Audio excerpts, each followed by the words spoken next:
So you've been running your business for a while, you're past the early stages, and your business is growing. Welcome to stage 2, the growth stage.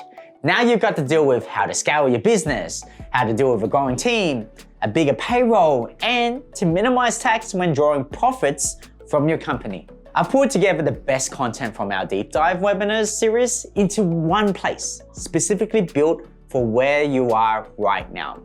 In this video, we're going to cover the following. First, the 3 ways to draw money from your company and the tax consequences of each option. In particular, we cover Division 7A rules and how to avoid getting double taxed if you aren't careful about how you manage a company loan. Next, we have your payroll obligations as an employer. This means payroll tax, super contributions, and understanding the legal consequences if you fail to do this correctly. And finally, we have the end of financial year tax planning. This is all about ensuring you're clear about your goals and working with your accountant to ensure your numbers help you get there. This is a few hours of the most practical stage 2 content compiled and structured. And before we start, just a quick disclaimer. This video is intended for educational purposes only and should not be taken for financial, legal, or tax advice. Please consult a qualified professional about your personal situation. Also, some of the information in this video regarding discretionary trusts and bucket companies were accurate at the time of recording, but are constantly changing since the 2026 federal budget was announced. Please speak with your accountant for the most up-to-date advice, which would depend on how those proposed changes unfold. Grab something to write with. Let's dive right in. We now think about in stage 2, because your business is growing now, the whole goal for us as an accountant is to minimize your tax. My goal right now is to minimize the tax and pay as little tax as possible. And the reason why I want to pay as little tax as possible is because I want you to retain your money for investment purposes, reinvestment for purposes. So reinvestment purposes. And the whole point is to scale as much as you can. So if I told you that if you made like say $1 million in profit, and I told you that the tax rate is going to be 47%, and when you take that money out, you're not going to be a happy person. And also on top of that, you're going to lose 470K of your money that you've made, and you're only left with 530, which is your after-tax profit, to reinvest back into your business for it to go from 1 mil to possibly 2 mil in the next 2 to 3 years.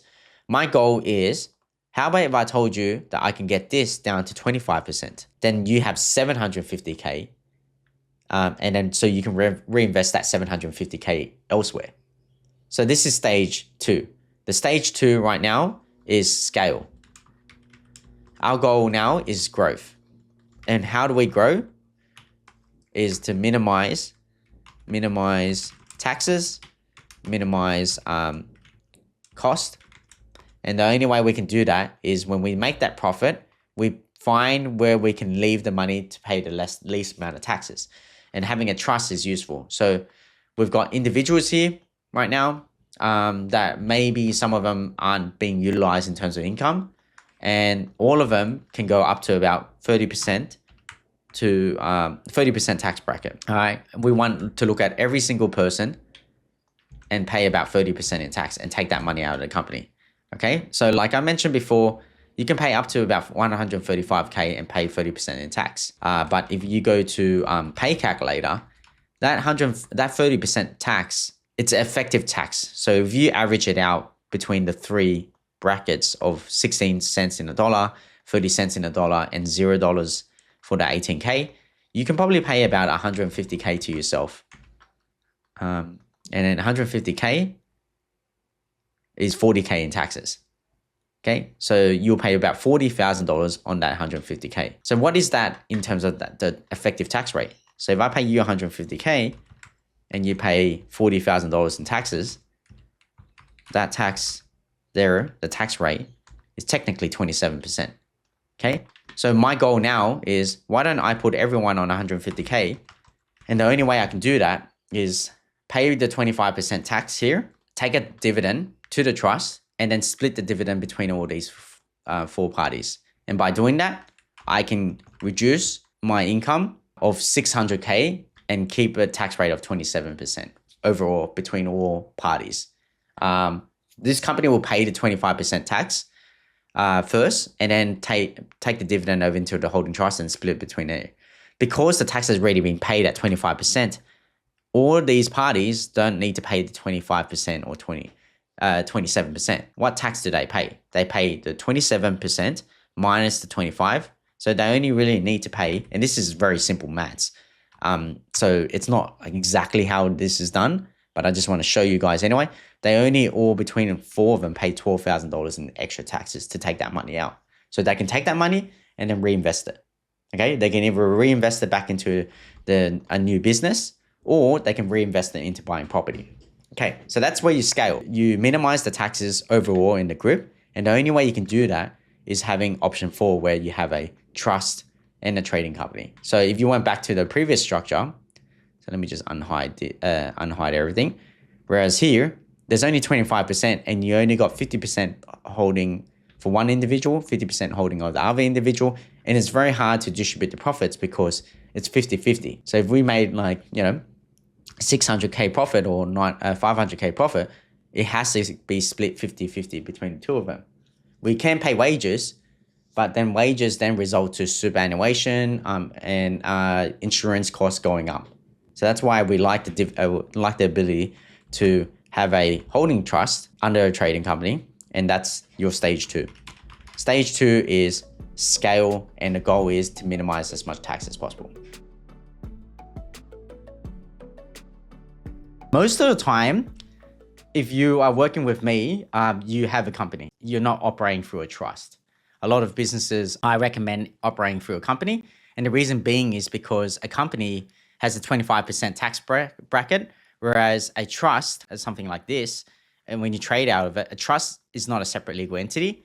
It can't hold any profits. It has to pass the profits over to somewhere. And when the profits get passed to an individual, the tax rate could be up to 47%. And that's why we're not the biggest fan most of the time having a trust. We usually have a trading company as the business. It's better because it has a 25% tax bracket. You can leave profits in here, get taxed at 25, or you can pay the profits out to the individual and you can get taxed anywhere between 0 to 47%, depending on how much profits you make. So for normal startup businesses, they like to have a company. And the reason being is because you can get businesses or investors to invest into the business, and then you can have multiple individuals that own part of the business as well. So you don't just have one person owning it only. And that's a really good selling point for a trading company. Whereas a trust, it's usually a family trust, and you can't do that. It's very hard to have another person own part of the business when it's a trust.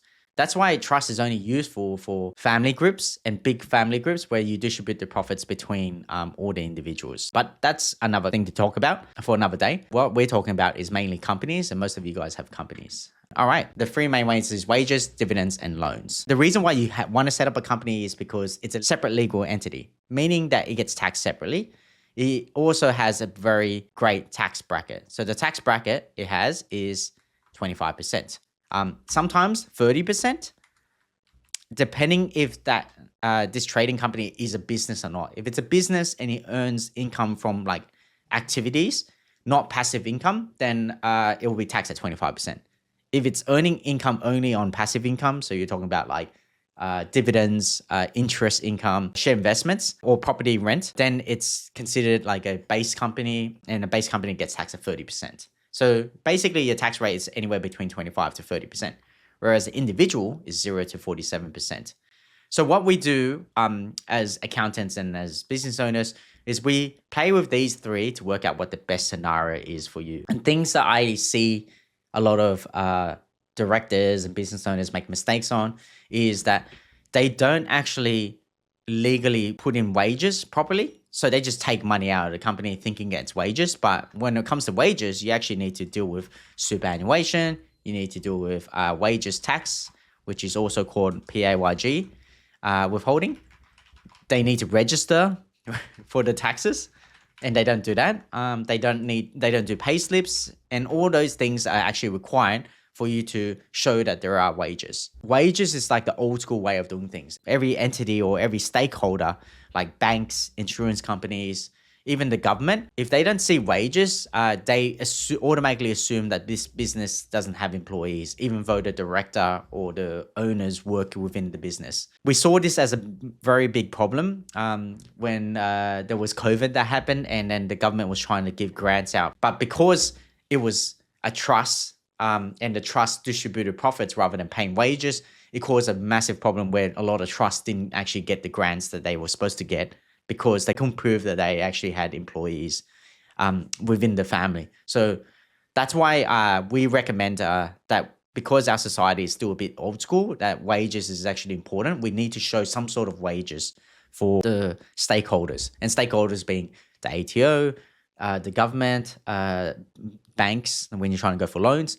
One big one is insurance. If you're trying to apply for insurance and you hurt yourself at work, because you're an owner of the company and you're working within the company, you can also get workers' compensation. I've actually hurt myself doing accounting once. I was lifting files and I cut my fingers, and surprisingly, it cut my tendons. Like, I couldn't move my fingers at all. So I had to go surgery, had to go do all this stuff, was out of work for like a month or two.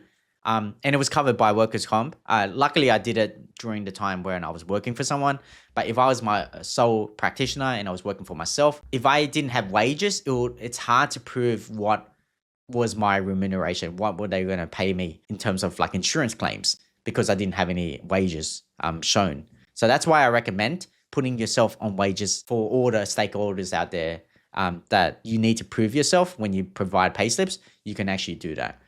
If you don't have wages and you just work off like dividends and loans from the company, it creates a problem where people sometimes actually don't think that you're actually making any money at all, and they won't be able to pay you insurance payouts or like grants and stuff like that. So it's always a good idea to have wages. So that's one reason why we always recommend having a mixture. A lot of people don't like wages, and the reason why they don't like wages is because you have to deal with superannuation, you have to deal with pay slips, you have to have an accounting software. And also on top of that, you need to pay your taxes regularly. So when it comes to wages, you pay your taxes every month to quarter. Yeah. So every month to 3 months, you lodge something called like a business activity statement. And that's where your taxes get paid. And then dividends, you don't actually need to deal with the taxes for your dividends until when you lodge your tax return. So that's tax return lodgement, and that's once a year. So you really just, you can delay your taxes until the next following year, because when you lodge your tax return, it's 15th of May 2026 for the 30th of June 2025. So you can take the money out as a dividend, but don't have to worry about the taxes until next year, which is a great vehicle for you to be able to avoid paying taxes for the first year, and then you pay it next year. However, you got to be careful, because sometimes if you take wages and you take dividends at the same time, then sometimes people don't realize that if you get the timing wrong, you could be paying taxes in your wages, and you can also be paying taxes on dividends as well, and you get double taxed. And that's what I mean by being very careful with the way you draw money out. The last thing, which a lot of people like, is drawing money out using a loan. It's tax-free because it's not considered income. So in your personal name, you don't pay any tax on it. However, if you've borrowed money from the company, you have to pay it back. So there's a liquidity issue. The problem is because it's a loan, you have to pay that money back. And if you've borrowed the money for more than 12 months or before, and you haven't paid it back before 30th of June, then it becomes, they call it a Division 7A loan.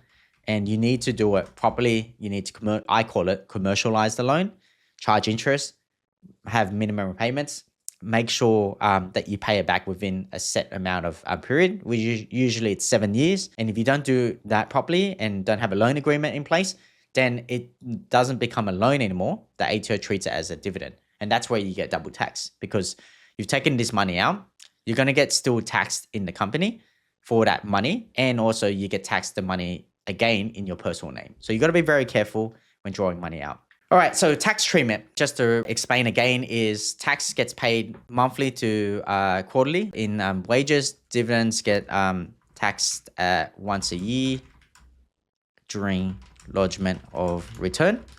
And then tax loan, it's NA, no tax.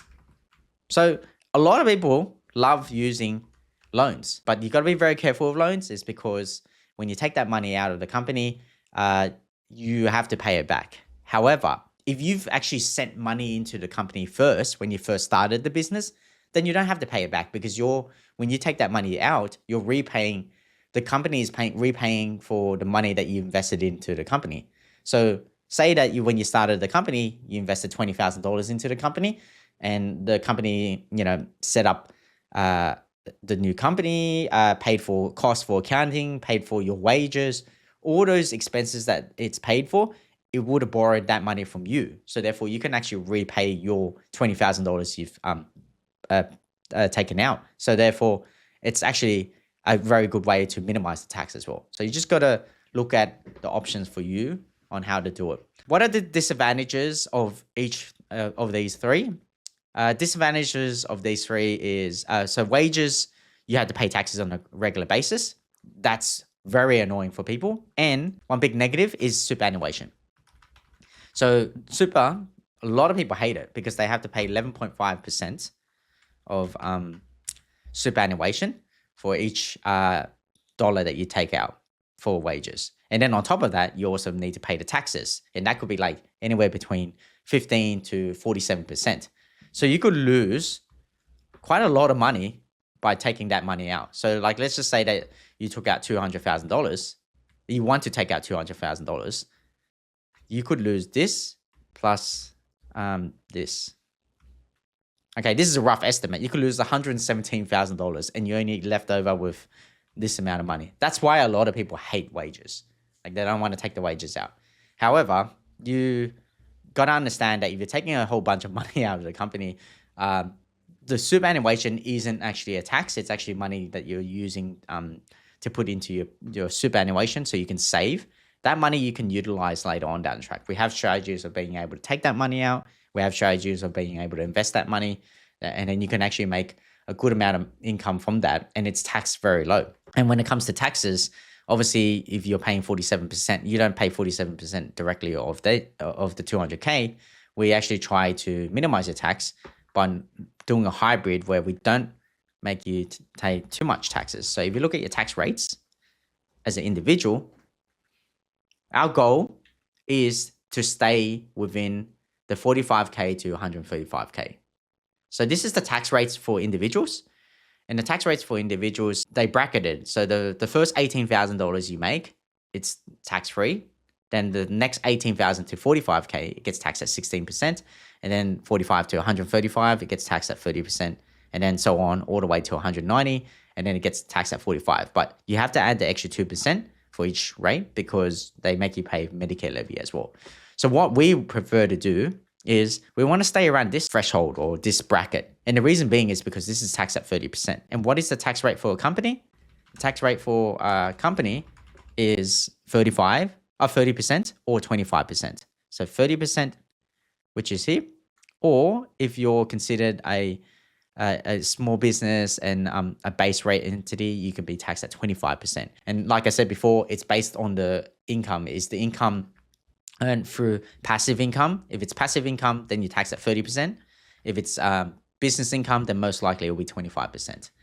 So another way to say it is if you're a small business, you're taxed at 25. Yeah. So we like to stay at 25 in the company, and we like to stay at around 30% or 32% for the individual.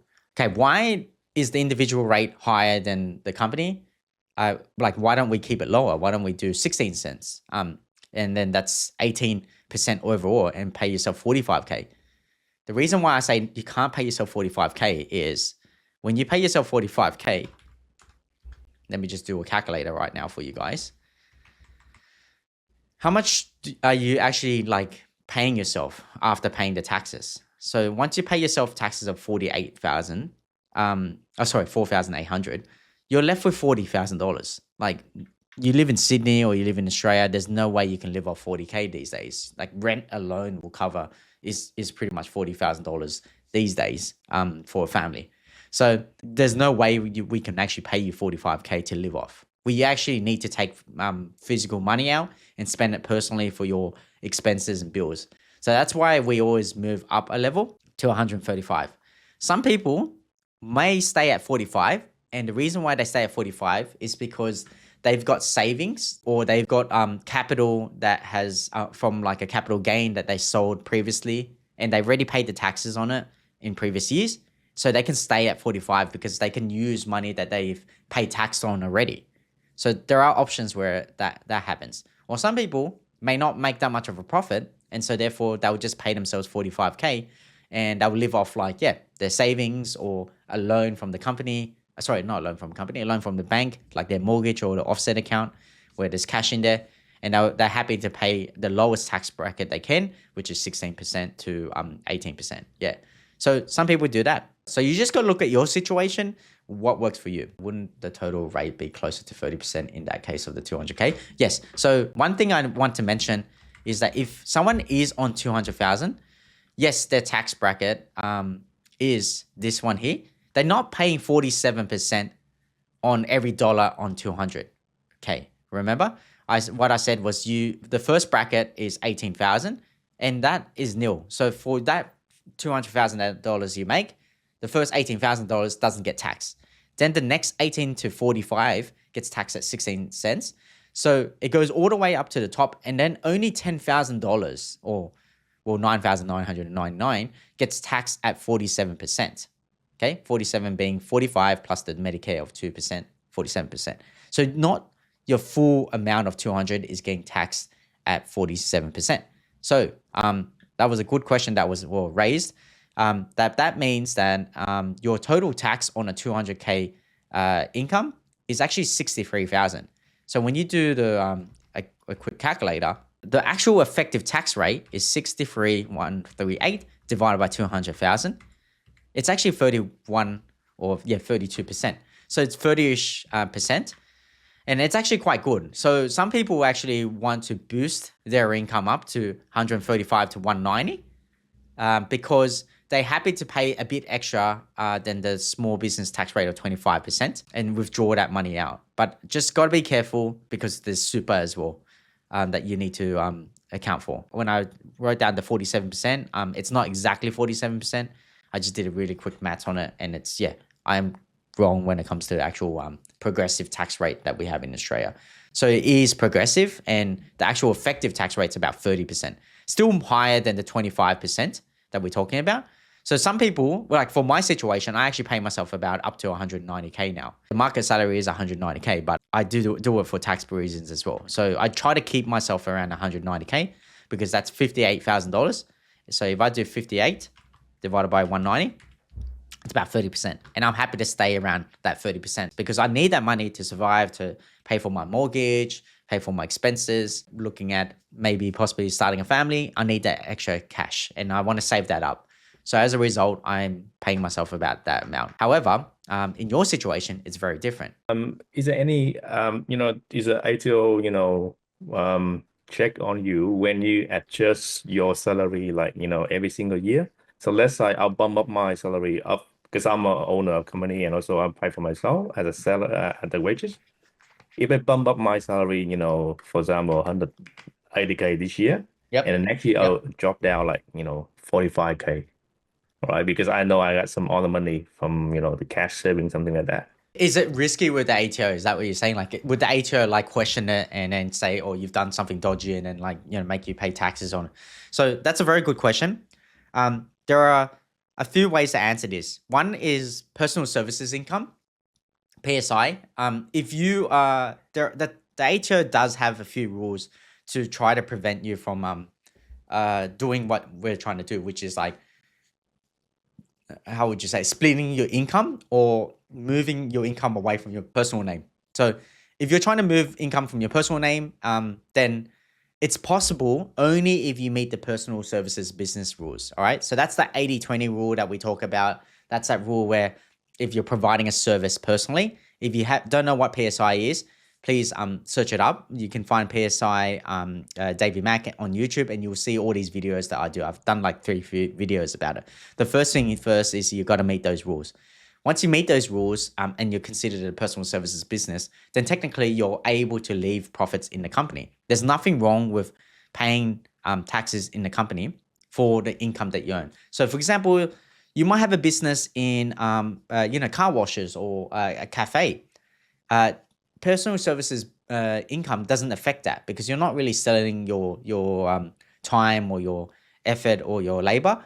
You've got this legitimate business and you've got employees that you're running a business on. Or you might have a consulting business like similar to mine, where you have 20 plus employees that do the work. Therefore, the profits that you make isn't really part of your personal exertion. It's not your labor. So therefore, PSI rules that also don't apply as long as you meet the PSI rules. Then you can actually leave the profits in the company. The ATO does not have a rule where it says that you have to pay yourself market salary. Okay, just want to point that out. You don't need to pay yourself market salary. The only reason why you need to pay yourself is those PSI rules. What they will do though, is they can audit you if they feel like you're buying all these assets and your taxable income is very low. There are a lot of people on the news that get caught out on this, right? There was a news article about a guy that was on social welfare and he had a Lamborghini and he had a nice bike and he was living in an apartment, very expensive in Parramatta. So the ATO and the government and the cops, they also look at that and they would audit you for those reasons because they have access to data matching softwares. And those data matching softwares is just like, other government organizations as well as like other like big organizations like the banks that provide information to them. And if they find that there's something suspicious about your income and your spending habits, they'll audit you because they think that you're hiding your income. However, if your income is good and you've made income previously and now your income's low, you can still prove that you've actually paid the taxes. The whole point is they're trying to find if you're dodging your taxes, but if you've done everything right, whereas you've paid the taxes, but it's in the company, then it's fine. One last thing to answer that question as well is they can get you on Division 7A. So remember how I told you that you can draw money out of the company? So you can reduce your wages to $45,000, which is what we talked about here, right? And then you can just pay yourself $40,000, $5K to taxes, and great. But if you go have a very big spending habit and you buy Lamborghinis and you buy houses and all these assets get put in your personal name, then the ATO then goes, hold on a sec. Mr. Smith has been getting taxed that only his taxable income is at 45K, but he's buying this house for $1 million. He's buying a Lamborghini in his name. Okay, something looks weird. And then they audit you personally. And then they go, oh, we see these income or these deposits coming from, this company. And this company is called ABC Pty Limited. So then they realize that you're a director of and shareholder of ABC. So they look at ABC. So once they look at ABC, they'll find out that ABC, this trading company, has been lending money to this individual. So then they will ask the question, is there a loan in place? Or maybe it's dividends. Has the income been treated properly? Or has these loans been commercialized properly? Is there a Division 7A loan? And that's where it can cause a significant issue. That's where you can get hit, where they go, all right, well, yeah, you've been showing 45K. That's not market salary, but we see all these deposits and you haven't actually treated them as a proper loan. So therefore we're going to treat it as a dividend and you pay tax on it. That's how they get you. Those are the three main issues that you can have while drawing money out of the company or reducing your income, because you still need to survive. That's the problem. But if you can prove that you surviving on money that's already been taxed, then you should be fine. Does that answer your question? Yeah, it did. Yep, perfect, great. I won't go into much more explaining about what wages are, dividends and loans, but because you can actually watch it on my channel and you can watch the videos. I want to actually go through examples, key examples that a lot of business owners face. So let's start with the first one. The first one is the business just started. Business owner invested $50,000 into a business as a loan. All right. They could invest as a capital. So same thing. If you're buying shares into a company and you buy the shares for $50,000, kind of like investing it into the company as well. I generally advise clients when it's a small business and you're setting up a company, don't buy shares or don't issue shares for $50,000.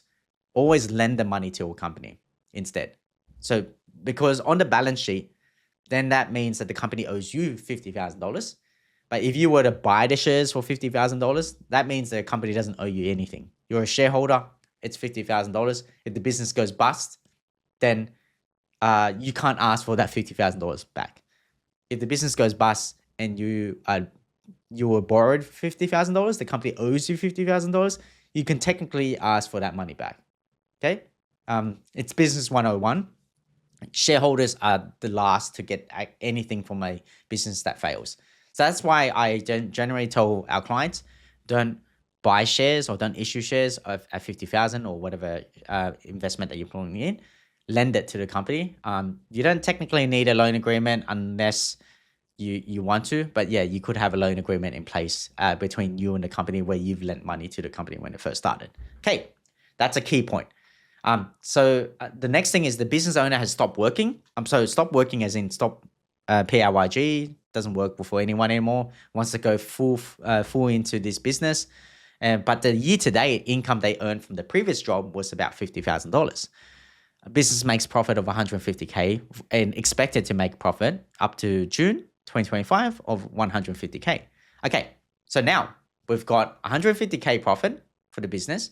We've got this personal individual going to be earning $50,000, and we've got a loan that's in credit. So meaning that the company owes the individual $50,000. What should we do? So what are these three things that we should look at to be able to minimize tax, or what are the best options?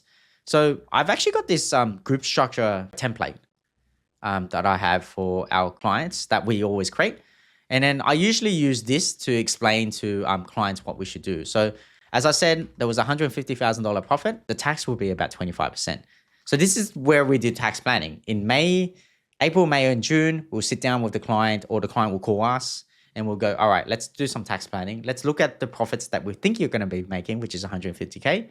Let's look at the income that you've already generated personally, which is $50,000. That's from your previous wages when you stop working in, say, like November or October in 2024.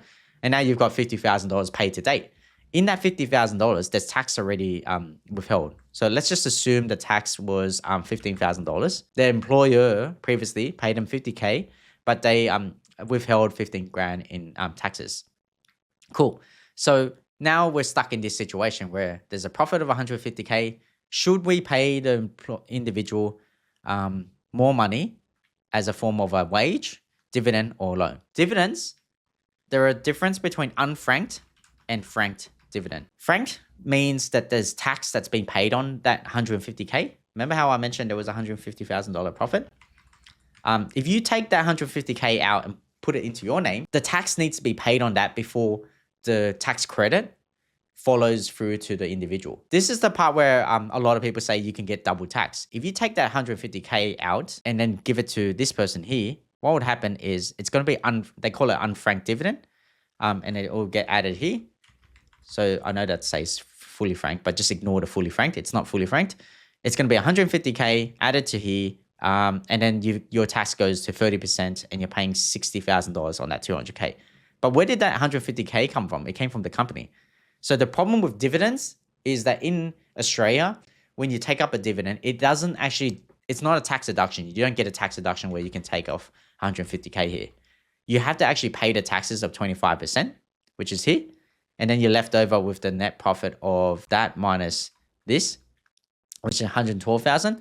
Then you pay that $112,000 here. So pretend that this is the next year, so 2026 or 2026.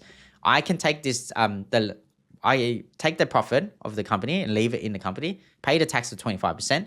Then the next year, I'm allowed to take a dividend of $112,000.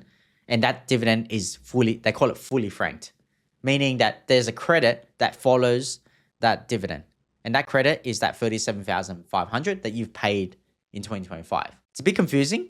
It's just that the company needs to pay the taxes before you can actually get that credit. It's very similar to wages. When you were an employee of a company, if I say that I'm going to pay you $50,000, I don't physically pay you 50. I pay you 45K and I withhold that 5 grand and I give it to the government. Then you can get that 5K back when you do your tax return. It's a similar situation with a company. So with a company, the only difference is that they don't actually know how much you're going to declare until the end of the financial year. So they have to wait for the end of the financial year to work out what the profit is. because during the year you could be up $100,000, and then on the last day on 30 June you decide to spend $200,000, then you're in negative 50K or 100K. So that's why they have to wait till when the tax return gets lodged. When the tax return gets lodged, then the tax gets paid of 37K. That gets added to, then you can distribute the dividend, and the dividend of 112,000 will be fully franked. What does that do to your personal name? So this is what happens. So in 2026, so this is the next financial year, you can actually distribute that profit. This will go to zero because you've already paid the tax on it. Say you have made no profit in 2026, and you can actually pay yourself from the existing money that you're sitting in the bank account, and then your income will be 162. But there's one thing that's missing, which is the fully franked dividend. So remember previously there was 37,500 that was paid. That 37,500 gets added to your taxable income when you take a dividend, and that credit grosses up your dividend. So your income now becomes 200K, and your tax is 60, but you've got a credit of franking credit of 37,500. See that 37K sitting there? So you have withholding tax, wages of 15K, franking credit of 37. So your total income that you earned was 200K. You're supposed to pay taxes of 60 grand, but the ATO adds these up, adds up the Medicare, and then reduces your total tax that you need to pay, and you only need to pay 12 grand. So that's how you don't get double tax. But if you do the timing wrong and you pay the dividend now when it's not, the tax hasn't been paid in the company, you get taxed in the company. Then bring back to the next thing. You get taxed in the company of 37K, and you also get taxed of 60 grand. So that ends up being 90 grand overall, 98, as opposed to 45K. I have a question, Davey. This is kind of a scenario, right? So let's say we have, in your business, right? So we have the money there, which is those money I already paid tax for last year, right? Yes. For example, this year, in the half year now, so I lost income from business. So it means there are no income to the business, and I still paying, employee wages until the end of the year, right? Yep. So I use the money I already paid the tax and pay employee. So is that I pay double tax because tax has already paid for the company. Now I use that money to pay for my employee, which is double tax. So did you make any profit in the new year in the company? Let's say for example, only 3 months I make very less. Yeah, say you made zero. 4 months, like 3 month profit, and the last 9 months I didn't make any profits, right? Yep. So but I use the money from last year, which is the money I already paid tax. Yep. It's a fully frankly, dividend. Yeah. So that situation, I would change the way you do things. So for the first 3 months, maybe pay yourself a wage. Say it's $50,000 for first 3 months, and then you know how the company is making zero like money. Say it didn't make any money after paying the 50K. There's no profit in the company, but you have leftover profit, retained earnings, which is the profit from previous years of $500,000. So therefore, you've got 500K in the bank. The tax has been paid for. So what you could do then is take a dividend. So you take a fully franked dividend, and you then have a chat with your accountant. Hopefully that's me. It is me. But like go $80,000, and then you go, all right, well, I want to stay under the tax bracket of 25. I want to be effective tax bracket of 25%. Then you pay 80K to yourself as a dividend. Then you don't get double tax because the company doesn't get taxed anymore because it didn't earn any profit. And the tax credit that you paid, the 25%, gets followed through here. So you'll get 80,000 divided by 75 times. Divided by 75 times by 25. I think it was. That's how you work out the tax on that. The franking credit. So then your total taxable income is this, but you also get that as a franking credit. So the way it happens is that 80 grand that you receive from the company, you take it as a dividend, that gets added to your income, but the tax credit that you paid already follows through, and it gets added to your tax return as well. So you don't get double tax. You get that credit with your How do we know that? Let's say in the first 3 months we still got, and then we lost the business with all the customer client, and we don't have any income. How can they make that decision? When? You know what I mean? Because we still like, okay, in the end of the year, we maybe have more customer, but we don't know, right? We don't know what's happening in the business, right? Yep. So what you do is you stop your wages. That's the first thing. And then you pay yourself, but then you pay yourself as a loan. and then you pay yourself from, like, let's just say that it stops in September or October. This is a really great question. This is something that happens actually in real life. It happens to loads of clients. What happens is they lost their income. They decide, all right, I don't want to put too much pressure on the business because it will cause cash flow issues. I'll stop my wages. Instead I'll do is I'll borrow money from the company.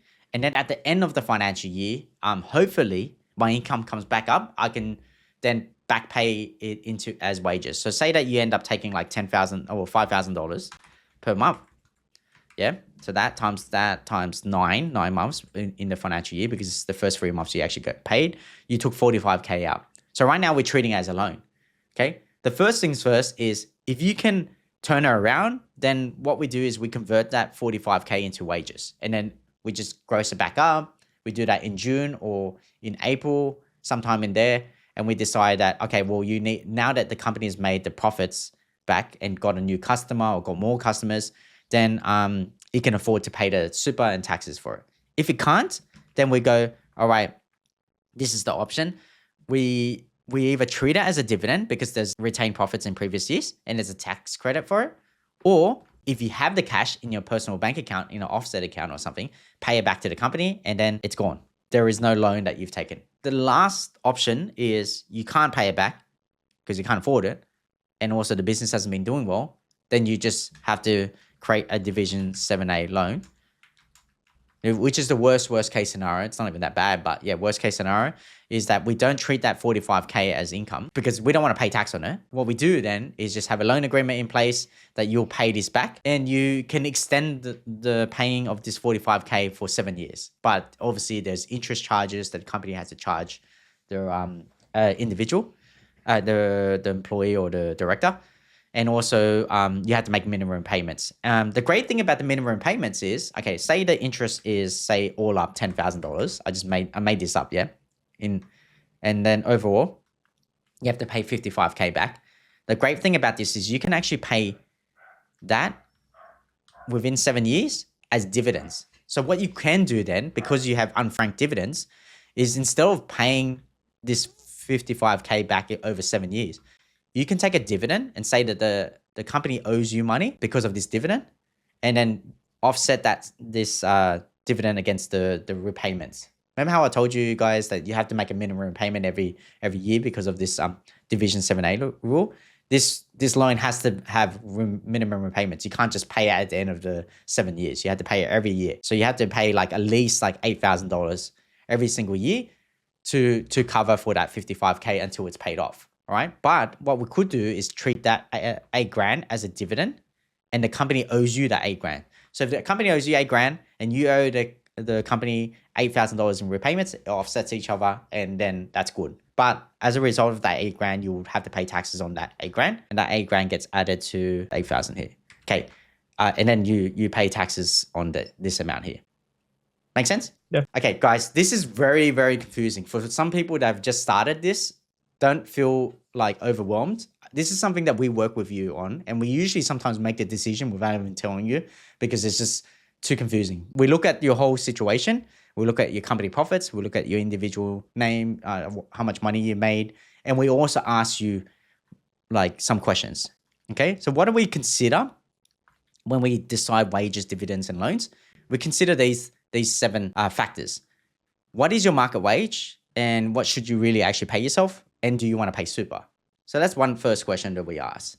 The second question that we ask is, did the company actually make a profit? Did you and the company, the business overall, actually make a profit? The third one is investments and potential income. So what is your other income that you earned? If you had any personally, or you want to make other income, like you want to take that money out and then you want to invest it somewhere, or what are your current investments and what are you potentially wanting to invest in? They're the questions we ask. Liquidity is, if you draw the money out, can you actually physically pay it back? So some people will go, I don't want to pay any taxes, Davie. No taxes. I hate taxes. And okay, great. You don't need to pay taxes. You can just pay that 25% in the company. That's the lowest you'll get. But then you can draw that money out, but you got to make sure you pay it back within a period of time. So that's why I say liquidity is a main thing. Don't go spending that money on a Lamborghini that you can't convert back into cash and give back to the company. If you do that, there's going to be a problem. timing of cash flow. So like I said, with the timing is the main issue of timing is that the fact that you can't actually you need the taxes to be paid before you can actually draw that money out as a dividend. So timing is really important. So it just depends on what you're planning to do. If you're taking that money out personally and you're using it for mortgages or buying a property, I always try to get you to pay wages to yourself first, because I want you to pay the taxes for it. A lot of people, what they do is they take $200,000 out of the company and they don't pay the taxes, they don't pay the super, and then they spend that 200 grand on a deposit on a house. And that causes significant issues because they can't get that money back out. Therefore, they have timing cash flow issues, because when they launch their tax return a year later, they've got taxes to pay in their personal name or taxes to pay in the company, that 25%. They'll have 25% they'll have to pay in the company if they had like 300 grand profit. And then they've also got like 50K, say, in wages, and they took a dividend. Say they took dividend now of like 150K. That's where they get hit. They've got taxes, 75 grand they had to pay here, and fully franked dividend that gets with a credit that follows through, but they've still got a leftover amount of taxes to pay, which is these amounts here, 98 grand. So they took 150K out, and they also paid themselves for 50 grand. So the 200 grand, 250 all up, 50 grand as taxes, franking credit, and they borrowed some money out of the company. Say they borrowed another extra 100K out. So they had like a total of like $200,000 to $300,000 to put down as a deposit. If they spend all that money and take that out, they don't have much leftover money to pay for taxes. So that's why I always try to go, all right, well, instead of taking a dividend, maybe it's better just to bump up the wages of 200,000, pay the taxes on it, so that you have leftover money of, say, that minus this, 140K. So you spend a bit less, so you don't overcommit. So they are things that you need to do. And it's always good to speak to your accountant before you make a decision on buying a property or investing in something. So the timing of cash flow is really important. Personal spending and taxes. So I always ask the client, how much money do you actually need to use to survive? Because there's no point putting you on $45,000, getting taxed at 16 cents in a dollar or not 18 cents in a dollar, but you can't live off $40,000.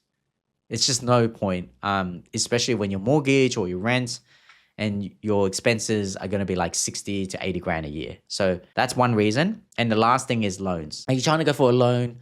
Do you have loans within the company? Yeah, and that's where it affects you. So these are the things to consider. And I'm just going to quickly go through quite a few examples just to explain to you guys how to think, but always confirm with an accountant before you make a decision with the for your company in terms of wages and dividends. Okay, next thing is example 2. All right, this business, they've invested in it. This was 5 years ago. Now it's been running for quite some time. Now it's very profitable. All right, they are estimated to make $600,000, and there's a husband and wife working in the business. They're making $600,000. They haven't decided on wages yet. Then they come up to the accountant. They go, all right, my goal is to take the money out and buy my home. Like, I've worked really hard for the last 5 years. I've also, started a career in whatever it is, say it's accounting. And my goal is to buy a house and then renovate it. So I need a lot of money. All right. So because they're going to take a lot of money out of the company, the options are either take a wage, dividend, or loan. All right. So it's the $600,000 they expected to make during the year. Say that in the previous years, they weren't really that profitable. They were just paying themselves wages just to survive, but there's not really much profit left over. Then we have to consider what are their goals. One of their goals was personal spending. They want to buy a home. Another goal is to get a loan. And another goal is they don't mind taking wages, but they want to kind of minimize the super as much as minimize the super, because if they have to take like 11% to 12% out of that 600K and pay it to super, they won't be able to take that money and use that for the deposit. So I asked them, do you want to put money into super? They said, no, not really. I just want to buy a home so we can start a family. So that option, I would tell them, you either pay yourself $45,000 each just for the sake of having that for insurance purposes. Yeah, so now like you've got this, just in case something happens, you can claim workers' comp to yourself, for yourself. You can show to the banks you have some sort of wages. You don't need to do this because this would attract 0.115% in super. You don't need to do this. You can choose to go, all right, zero wages completely. And then what you could do is you don't even pay your dividends for, say this financial year is 2025. You might even decide, you know what? I'm going to just leave all the profits in the company. I want to pay the taxes first. So you would decide, I'm not even going to I can take that money out. You wouldn't be able to take a portion of it out. You just need to pay the taxes for it. And I'll work out that figure for you. So I actually think the dividend and loan scenario is the best move because you don't want to pay super on it. And you want to use that money personally, but you have to pay the tax. The first thing you need to do is think about the tax. So let's bring you over to this scenario here and just delete this. The company's made 600 grand. So what I'll do in 2025, if the client just wants to minimize their taxes completely, I'll make the client pay 25% in taxes, in franking, in 25% here. I'll possibly maybe ask the client if they want to put themselves on some sort of wages. And the reason why I'll do that, if I do that, the great thing is that this will get reduced, but I get to access their lower tax bracket. The lower tax bracket is this beautiful looking thing here. So if I put them on $45,000 for this year, they're getting taxed at close to $5 grand. Right? What is that effective tax rate? That effective tax rate is like 11%. So you see how it's $5 grand, including Medicare levy. It's 11%. That's amazing. That's a lot lower than this. Let me curious, why don't you put them into 18%, which is without tax? Oh, 18,000, you mean, yeah? Yeah. I In want this to situation, right, they say they're going to minimize the tax. Yeah. 18,000 without tax. All Yeah. right, 45 we still pay tax. It's a good question. I'm just trying to figure out the best way to answer it. In 2025, you could be zero taxed, or you can be at 16 cents in a dollar, right? But if you do zero, what's going to happen is you're going to push this 510K, the leftover profits, into the next year. Assume I do that. Assume I go 18,000 here and then 18,000 here. What happens to the profit for next year? It's 564,000 as opposed to 537. What happens in 2026 is I got to split this money between these tax brackets and the 25% tax bracket in the company. I'm using 2 years to be able to minimize my tax. I want to actually maximize the least amount of tax. Yes, I'm making you pay more in the first year, 16 cents in a dollar. But I prefer that over making you pay 25% next year because this leftover profit, what's going to happen to this leftover profit in 2026? These two will go away. You're going to be left with 564. So 564. That's your retained profit. If I were to take that dividend, assume I take the full amount. All right. Oh, well, sorry, you can't take the full amount. That there gets taxed first. So you're actually left with 423 as a retained profit. That's sitting in your bank account because you pay taxes. You already just assume that you paid the 141. Assume next year you make no profit whatsoever. Okay. Just to make it easier to calculate. That 423, you want to take it out now. In 1st of July, after the financial year, you decide, I want to take that dividend out. So you take the full dividend out. 423. So 423 divided by 2. You're now at the 30% tax bracket. No, even more. You're at the 47%. So now for the extra $10,000, $20,000 that you've left here, it's getting taxed the highest tax bracket. That's why you actually want to maximize the lowest tax bracket in 2025. Because if I did that, these taxes would be less. So instead of it being 423, it'll probably be 380. And then you split 380 between the two people, and you're probably going to be at a lower tax bracket in the next financial year. So that's why I usually argue to clients that, hey, you got to pay yourself something. Put yourself on 45. The only downfall of putting yourself on 45 is the superannuation that you have to pay. Let's try this example. Example 4. I think this one's a very important one that we need to know. Let's just say you go into business for 5 years and then now you realize, oh, wow, this year is going to be crap. I'm going to be making a loss of $50,000. And this actually happens. It happens to everyone. Your business should not always be going up. Sometimes it goes down because you made decisions, took a risk and it didn't go well, or the bloody government keeps bloody increasing interest rates or won't reduce interest rates. And as a result, people aren't spending as much. So what's happened now is there's a loss, $50,000. In previous years, there was a loss. And then during the year, you were paying yourself $100,000 through the company. You got a loan. That's how the company can afford it. And each director, the husband and wife, are getting 100K. So during the year, I would actually sit with the client and go, hey, I don't think you should be paying yourself 100K. And then they would ask why. And I would say, because you're paying 200K in wages, but you're making a loss of $50,000. So this is what's happening in your situation. So I'll draw it back up here. Say it's a loss, 50 grand. And it's a wage of that. And then there's a wage of this. Yeah. And this actually happens. And the reason why they can do this is because they either invested money into the company themselves. So they either took money out of their offset account previously and then put it into it, or refinance and put money into the company, or they decided to get outside investment or loans, like through a business loan. And that's how they can pay themselves 100K. So what I would essentially do instead is reduce these 100K and I'll possibly look at how many losses carry forwarded they had. Let's just say that they had losses of, let's say, another $50,000. Yeah, and say there's no retained profits. What I would actually do in this situation is actually ask them, maybe we should reduce your wages. Don't put it up to 100K anymore. Put it up to only 45,000. So therefore, your total income is total family income is that $90,000, and then this would then get increased. So initially they were going to be making a loss of negative 50 grand, but because you're reducing your wages, okay, I've ignored super, but just assume that you've ignored it. Now your profit goes up to 40 grand. It was initially negative 50, but because we reduced the wages of 55K each, it's now added 110K back into the profit of the company.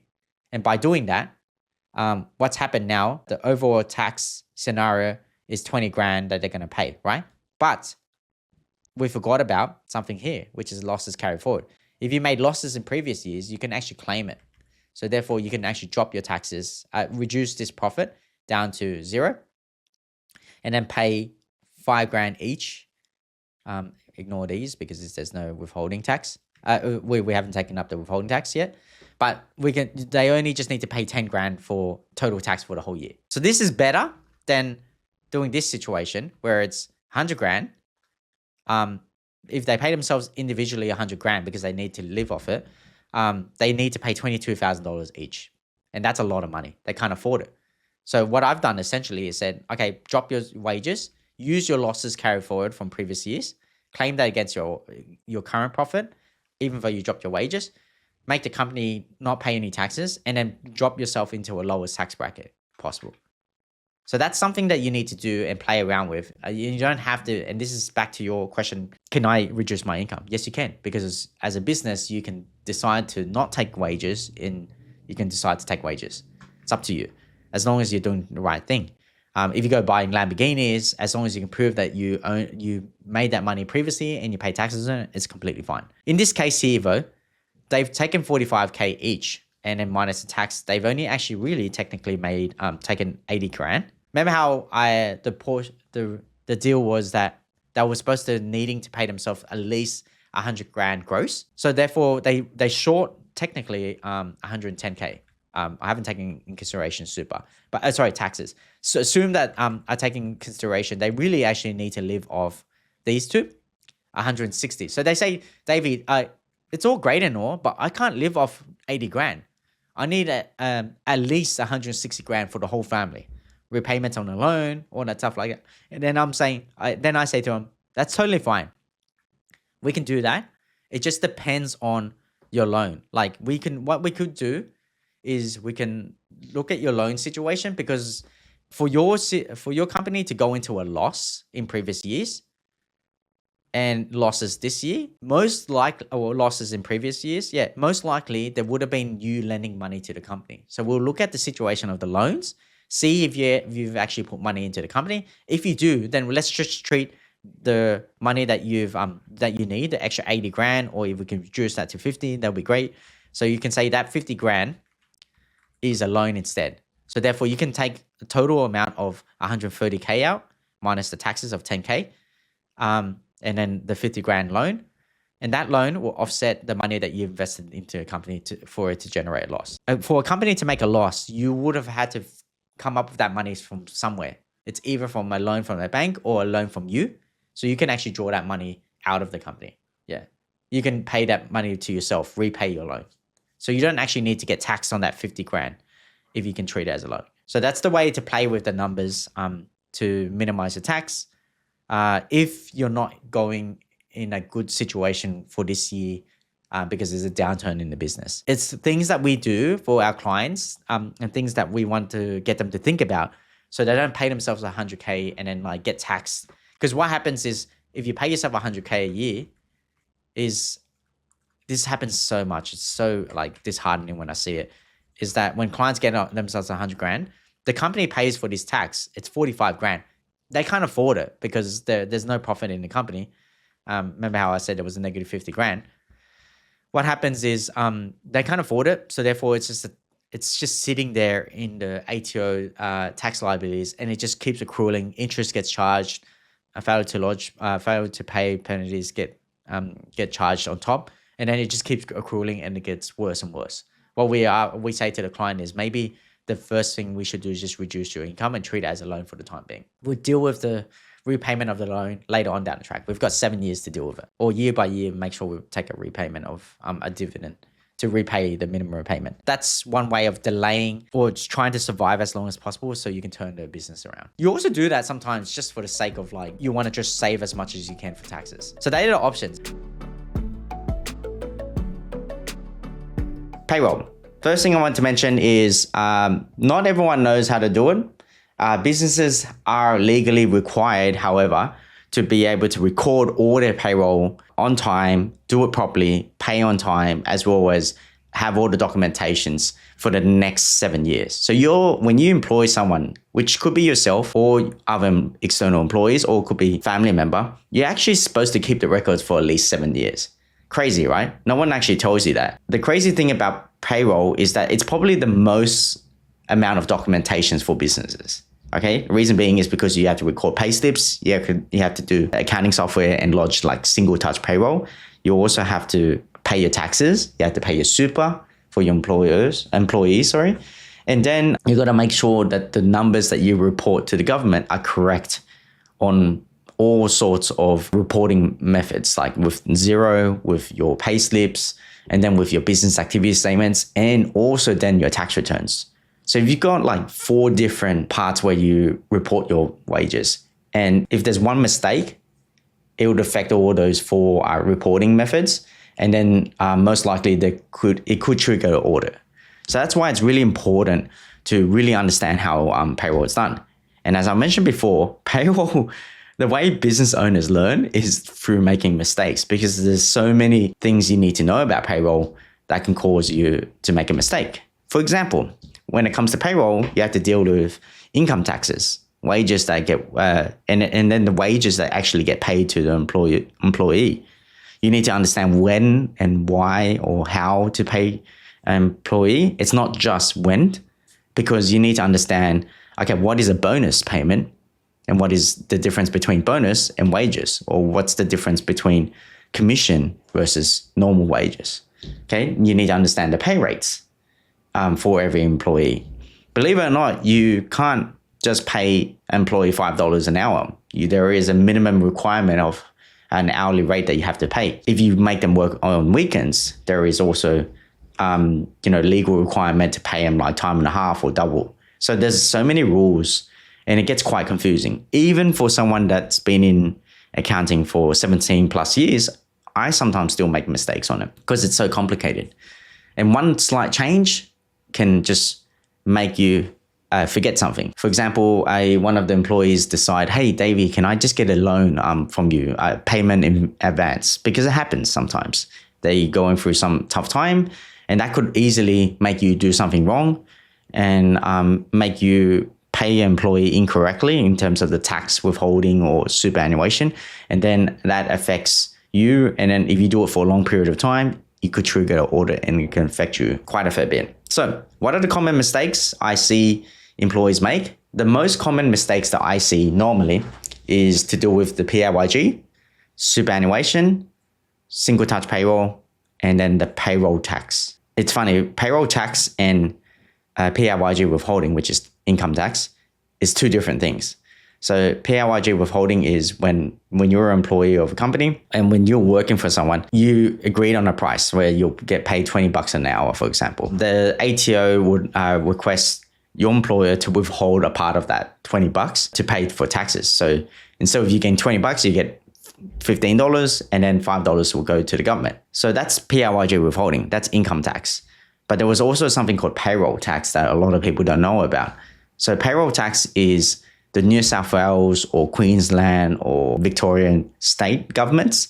They also require your business, if you're a business that pays a specific amount of wages, for you to pay wages tax on your total wages that you pay as well. And that usually is about 4 to 5%. Most people don't know about that because for small micro businesses that don't pay wages of over $1 million, you don't need to worry about that because there's a threshold. If you pay over $1.2 million in wages a year, that's when payroll tax comes into effect. If it's under $1.2 million a year for New South Wales, you don't need to do payroll tax. Okay, so that's kind of like the compliance that you need to think about. But let's just start easy. And I'll just quickly spend like about 5 minutes just explaining how payroll, what you need to do in payroll. So when you first employ an employee, what happens is you need to work out what to pay that person. But there are 3 things that you also need to give that person. So I'm not going to go into specifics of like HR, recruitment and all that stuff like that. Let's just say that you already got this person, you already agreed on the price, the salary or whatever it is. The next thing you need to do is you need to collect the documents and make sure that you put in the payroll properly, or the employee properly in payroll. So the 3 things you need is a contract. Contract isn't compulsory, but I would say that as a business owner, you should definitely get some sort of agreement in place, okay? Whether it's like a 1-pager or 2-pager, you can actually get that information online. So let me just quickly share my screen and just show you guys how to do that. So what I would recommend is that if you are based in Australia, obviously, you would jump onto the fairwork.government.au website. This website gives you a lot of information. So this is probably the website that you should be going to first time doing payroll or employing yourself or employing employee. What you could do is click on the website, click on starting employment, and you'll find a whole heap of information here. This information tells you and explains what you need to do when you first start employing someone. It talks about the rules, talks about specific things that you need to be careful of. One thing that it also gives you is it gives you resources. So it also gives you templates. So you can go into templates and you can download specific things related to payroll. It could be pay slips, it could be agreements, timesheets. And one thing I usually get, especially if you don't want to get a lawyer, is you can get a letter of offer. And that letter of offer or employment letter, it kind of like details down specifically the rules. So I don't know what it's called here, but if I go letter of offer, Fair Work on Google, it should come up. Employment contracts, so that's what they're calling it. So yeah, here it is. So you can click on this and you can find it on the database. I don't know which one. Oh yeah, here it is. It depends on the full-time or part-time. So you just need to find specifically which one is right for you. And then you just download that for your employee. It just depends. Okay. But there's a whole heap of templates that you can download and you can use that one as well. When you want to communicate with your employees and it's like a formal communication, they have templates on that as well. So this is really, really great resource for you if you're first time in business and first time employing employees. It's great for you to jump onto this website to look into more information about it. Okay, so that's the first thing you need to do if you're planning to employ employees. Next thing is there are 3 documentations that you need from your employee that some employees forget to do. So the first one is obviously the employment contract. The second one is your tax file declaration. This is something that you may have done yourself. It's not you setting up a TFN, it's them, you collecting their tax file details, tax file number details, and then reporting to the government that you are employing this employee. So the only way to identify that employee is with their tax file number. So that's a form that you send over to them. You can find that online on the ATO website. Download it from the ATO website. You can access the form here. Yeah, so pretty easy. TFN declaration looks like this beautiful looking thing. I think it's just downloaded it. But if you can't find it that well because the user UX isn't that great, you can actually download it using this form as well. TFN declaration PDF download. Okay, so then you just send that to them. You can find it everywhere, to be honest. Yeah, so this is the form here. Order online, and then it will just download. But anyway, it looks like this beautiful looking thing here. So you get the employee to fill that out. And once they fill that out, they give it to you, and then you just file it and you put it into your payroll system. Okay, so that's the second document that you need. And the third document you need is, yes. Can I just double check?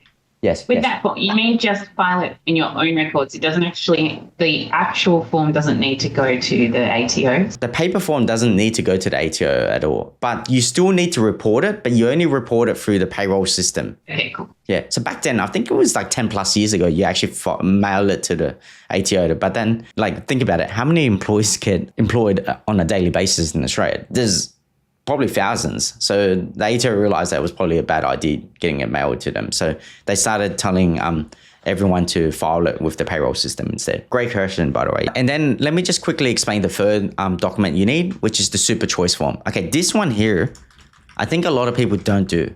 People forget about doing this super choice form. So the reason why we had to do this superannuation standard choice form is because we actually have to give the employee a chance to choose which super fund they want to use. It's a bit strange, right? But we can't choose for them. But most employees that maybe their first job or they're quite young, they don't understand what superannuation is. So most likely, when you download the super fund and you explain a super choice form and you explain it to them, you just tell them, hey, if you don't have a super fund or you don't understand it, just have a read of it here and go do some research online. But you can tick on my employer's default super fund. That means that the employer, which is us or the business owner, would need to choose a super fund that they want to use. And there is no recommendation, but the most common ones out there are Australian Super, Rest Super, Host Plus Super. They're the ones that most businesses use, but there are other ones out there. There's heaps actually out there that you can use as well. But if your employee doesn't really mind or doesn't really care and they don't know how to fill out this form, tell them to tick this, my employee's default super fund, put in their details and just sign it. That's all you need them to do. That means that tells them that the employer is going to choose for them. So the employer then goes in and completes this, and then they just file it, keep it somewhere. Apparently, you're supposed to keep it for 7 years. I've had and been through audits, not myself, but like with clients, and they specifically ask for this employer choice form. It's crazy, right? And some of the employees have disappeared, or they don't even they can't contact them anymore. So then it starts getting into an issue, and then you have to like spend so much time looking for that employee just to sign this form. But if you don't have this form, then you can't really actually pay super, and that causes an issue for you, because if you keep delaying super, then there's something called like super charge statements, which basically means that there's interest penalties and late payment fees that you have to pay on top of super, because you're technically like withholding the super from your employees, even though they're not providing that information to you. But if you have proof that you've given them a choice, then it's up to them. And so you kind of have to produce documentation to show that you've actually done what you're supposed to do. So there are three things. First one is have an employment contract, not compulsory, but very silly if you don't have one, because if something goes wrong, then you have to fall back on it. But if it's just it's a verbal agreement, then they can argue a lot of things. They could say that, the pay rate should go up, and you promise, if you have a contract in place, they sign it and you sign it, then it's clear that if anything bad happens later on down the track, that you can go back to that contract. Second thing that you need to look out for is the TFN declaration. And the third thing is the super choice form. They are the first 3 things you need. Once you've got that, you need to get a software. Okay, you can't employ people now in Australia without having some sort of payroll software. Okay, because ATO has gone online. So, and what I mean by that is the thing called single touch payroll. So single touch payroll has completely changed the game now. You used to be able to do things on by forms, like which is still happening with the TFN declaration and the super choice form. But you actually grab that information, and then when you go into the software, you can actually jump onto adding an employee. So you go to new employee, add an employee, and there is a section here when you put in the employee's details. All right, once you fill out the employee's details, which is from that form. For example, let me just jump into one of them. This is the part where it's the TFN declaration. You put in the TFN declaration here. This here is basically all the information from the tax file number declaration. Talks about tax withholding, talks about how much to withhold. And it asks specific questions. And one of them is like the claim, the tax-free threshold, and help or HEX debt. If you don't tick these correctly and you don't follow the TFN declaration or explain that to your employee, you might be withholding too much tax from your employee, or you might be withholding too little. And believe it or not, they blame you always if this is done incorrectly. So if they have to pay a tax, if they don't get a tax refund, or if they have to pay taxes at the end of the year because you ticked or unticked these incorrectly, they would blame you, and then they get a bit disgruntled, and it just makes the relationship a bit tough. They think that you're trying to like not pay them properly. Another thing is the super. So when you go into employment here for Xero, the accounting software, if you use it, you'll see at the bottom here that you have to add the superannuation details as well for the employee. So you have to make sure you update this. So if you don't put this in, then the employee super doesn't get paid. And as a result, they blame you again. They think that you're stealing money from them. And technically, you are, according to the government rules. You are taking money from them. So therefore, they fine you and they charge you interest. And they're not very nice about it. Reason why they're not nice about that superannuation is because super is not the ATO's money. So super is actually the employee's money. So they can go harder on you guys. And so as a result, they actually charge a lot of fees. It's like about 10% interest every quarter. So it adds up. So that's why we recommend making sure that you put in all this information correctly. Vanessa, you asked a question about Xero. Yes. So yeah, accounting softwares are starting to get quite expensive, especially Xero. So Xero is quite expensive when it comes to the accounting software, but it does have a few functions for payroll. So it does. You could probably get a flexible one for just payroll specifically, but if you don't, there is also softwares like Payroller. That's another software that you can use, and I think it's cheaper. There's another one as well that's quite good. Man, I forget the name of it. I remember it and I will let you guys know. But it's a good app that I've been using. QuickBooks is another one. QuickBooks is really great for US, but when it comes to Australia, they're still trying to fix it. So it's a US software. It started originally from US. So when they're trying to like bring it to Australia, they just customize what they had, or they purchased another software and brought it in. A quick search online, you can find a lot of different types of payroll softwares out there. Xero is a bit more expensive, but the beauty of Xero is that it does a lot of things quite well, and so it should technically save you time. Hey, Davie, quick question. Yeah. Regarding to the 3 things you mentioned earlier, right? You know, the Yes. contract of sale, the tax file number declaration, stuff like that. If you say employee, right, you pay yourself, do we need to do that? Do you need to collect those one, or until like, you know, for example, ITO will audit you and then you can do that because you, right? Yeah. So technically you're supposed to do it on the day one, but you know, if the I didn't do software, it. yeah. Like, look, if they audit you and they request for you, it's funny. They have done that before, and I'm like, come on, guys, like, are you seriously requesting it for the director? And they said yes, and I was like, well, let me ask the director. And then the ATO officer actually said to me, just get one done. I recommend you should follow the rules, which is do it, but then you just have to file it somewhere. Yeah. But look, the chance of them auditing you and asking you specifically if you've done it right for super choice, most likely very, very, very, very low chance. If they're auditing you, it's because they're auditing someone like you, they want to look at your employees, like your external employees. Okay, most of the audits when it comes to payroll, it's because someone dobbed on you. I think the chances of an audit, most of the most common audits with the ATO are someone dobbed on you, or the second one, data matching.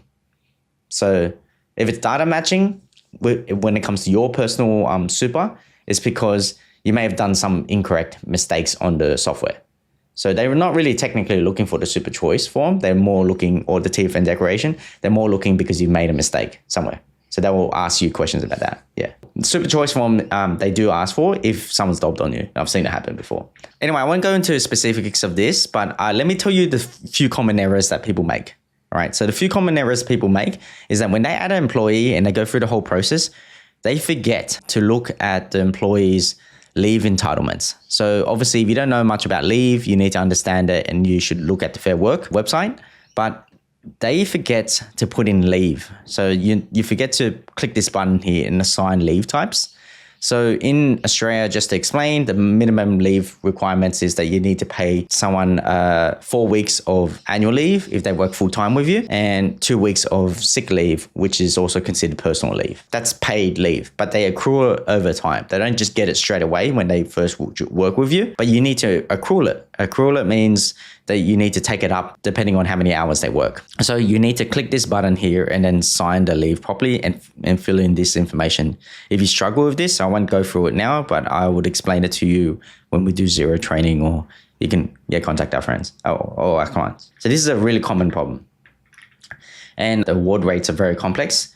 Do you have a payroll software that can manage the award rates? There are softwares out there called Employment Hero, for example, that help you with this. You can definitely check them out here. Employment Hero is one of them. I think there's other softwares out there that do it.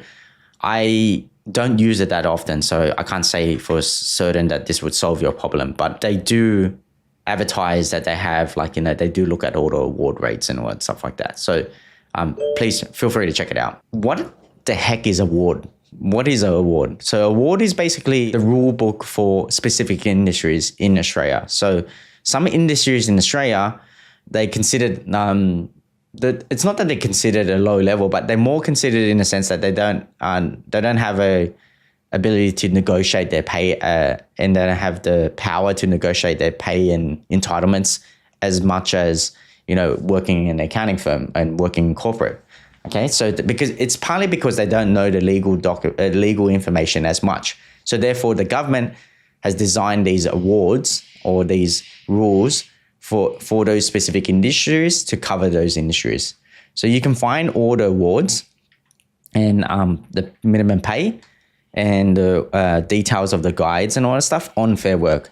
And so when you're employing an employee, say you're a hairdresser or something like that, I recommend trying to find the award or the details on Fair Work. And the best way to do that is click on Pay Calculator and then start the process of putting in the information of the employee to find out that information. Sometimes your industry doesn't have an award. So especially if you're working in office or corporate or professional services or, something that, you have to study or go to uni for, most likely there might not be an award for it. And as a result, then you just negotiate because the pay is high anyway. But there is minimum pay. It's more than likely for those industries that are close to the minimum wage. Minimum wage is about 20 something bucks. So for example, if you type in hairdresser and you can type in the apprentice, what level in that and stuff is, and then you click on next and you can search the hair and beauty award and then you can fill out all this information. So let me just quickly go forward. Say that person's level 3, you can actually go into specific details to find out what is considered a level 3. And then say full-time, for example, click on over 18, click on next, and then fill out all the information. It would actually specifically tell you how much you should be paying that person. Okay, but that's the minimum entitlement. You could actually pay more. It's up to you. But this here, you need to do this check first before you make that agreement or payment to that person. So you don't really need a software to do it. You can actually use this platform itself. It's quite good. But if you look at the Hair and Beauty Award, so if I go for example, Hair and Beauty Award, and then download it, it's so long. This is the whole thing. So if you were to read it, it'll take you years to read it. I would try to read it. If you can't read it, then get like, a HR specialist to look at the pay for the industry. What other common mistakes that people make is tax withholding and wages. So they need to make sure that when you put in the employee's pay rate that you do it correctly. But when you first add an employee, you get a bit confused. You're like, well, do I pay them on a weekly basis, fortnightly basis, or monthly basis? Okay, so that's up to you. So you need to decide what you prefer to pay. Some industries prefer to be paid on a monthly basis. Some industries prefer to be paid weekly and some fortnightly. Okay, corporate world, sometimes monthly, it's allowed. Retail, most likely weekly and fortnightly. Okay, so just so you know, you need to make sure you determine that. And once you've done that, then you can actually put in the hourly rate that you've agreed on with that employee. And then the system will spit out the pay slips. But when you do that, when the system spits out the payslip, you need to connect the Xero file or the accounting software with ATO. So remember how I mentioned to you guys that the ATO does not use paper forms as much anymore for when it comes to payroll. They need your software to connect with the ATO online, and they would then you will need to submit the payslips through the software to the ATO, and that's what you call single touch payroll. It sounds fancy, single touch payroll. It's not really physically like that single touch and then it's all good. It basically means that it's a mandatory process where the employees have to report real-time wages, which is PAYG, superannuation, net pay to the ATO. By doing that, that means that the ATO knows more information. They know when you're making errors. They know that you're not paying your super. They know that your taxes aren't getting withheld properly or paid properly. So it's actually important now more than ever to get your payroll up to date and properly and accurate as well. Back then, people would just like wait till the end of the year to do their or the group certificates, and the ATO won't even know if you've employed these people for a whole year. So there was a lot of issues with wage theft. Nowadays, there is less. Well, there still is wage theft, but they've now put in new laws to protect the employees and made it more harder for employers. So we had to do the right thing. I think it's a good thing and a bad thing at the same time. So obviously for new time employers, if they make a mistake, they get penalized quite hard. And sometimes it's not their fault. It's just an accident. They didn't know about it. Unfortunately, they still get penalized. So it's up to us accountants to help explain that to employers. If it's a PTY limited company and the sole director does work, must they be paid the award or are they considered self-employed? Yeah, so in the end, these awards are to protect you. But if you agree on the fact that you're happy to be paid less, then it's okay by the government. The government can't control you and your business. In the end, you're a director, you can forego those wages. It's only there to protect the external third-party employees. So they really don't really care about you too much, which is unfortunate as well. Yes. As I mentioned, single touch payroll gets reported to the government. Government knows so much more information about you, so that they can data match. So you need to make sure your super is paid on time.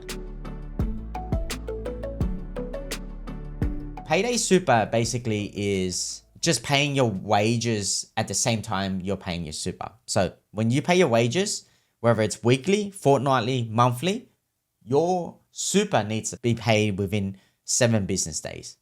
That's what they've said. So 7 business days for it to arrive in the super fund account.